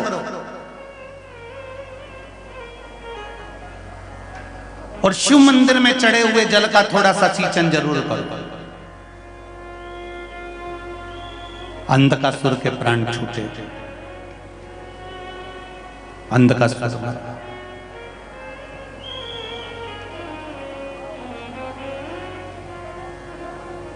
महाराज समय आया, मंथन हुआ, मंथन में सबसे पहले निकली तो गौ माता निकली। समुद्र मंथन में सबसे पहले जो प्राप्त हो रही है वो गौ माता प्राप्त हो रही है। इससे पहले ना विष निकला ना अमृत निकला, सबसे पहले गौ माता निकली, क्योंकि राष्ट्र की रक्षा के लिए, धर्म की रक्षा के लिए, भारत भूमि की सभ्यता और संस्कृति की रक्षा के लिए, सनातन धर्म की रक्षा के लिए गौ माता का प्रकट होना बहुत जरूरी था कि गाय है तो पृथ्वी भी बनी ही रहे। गौ माता का प्रकट होना जरूरी।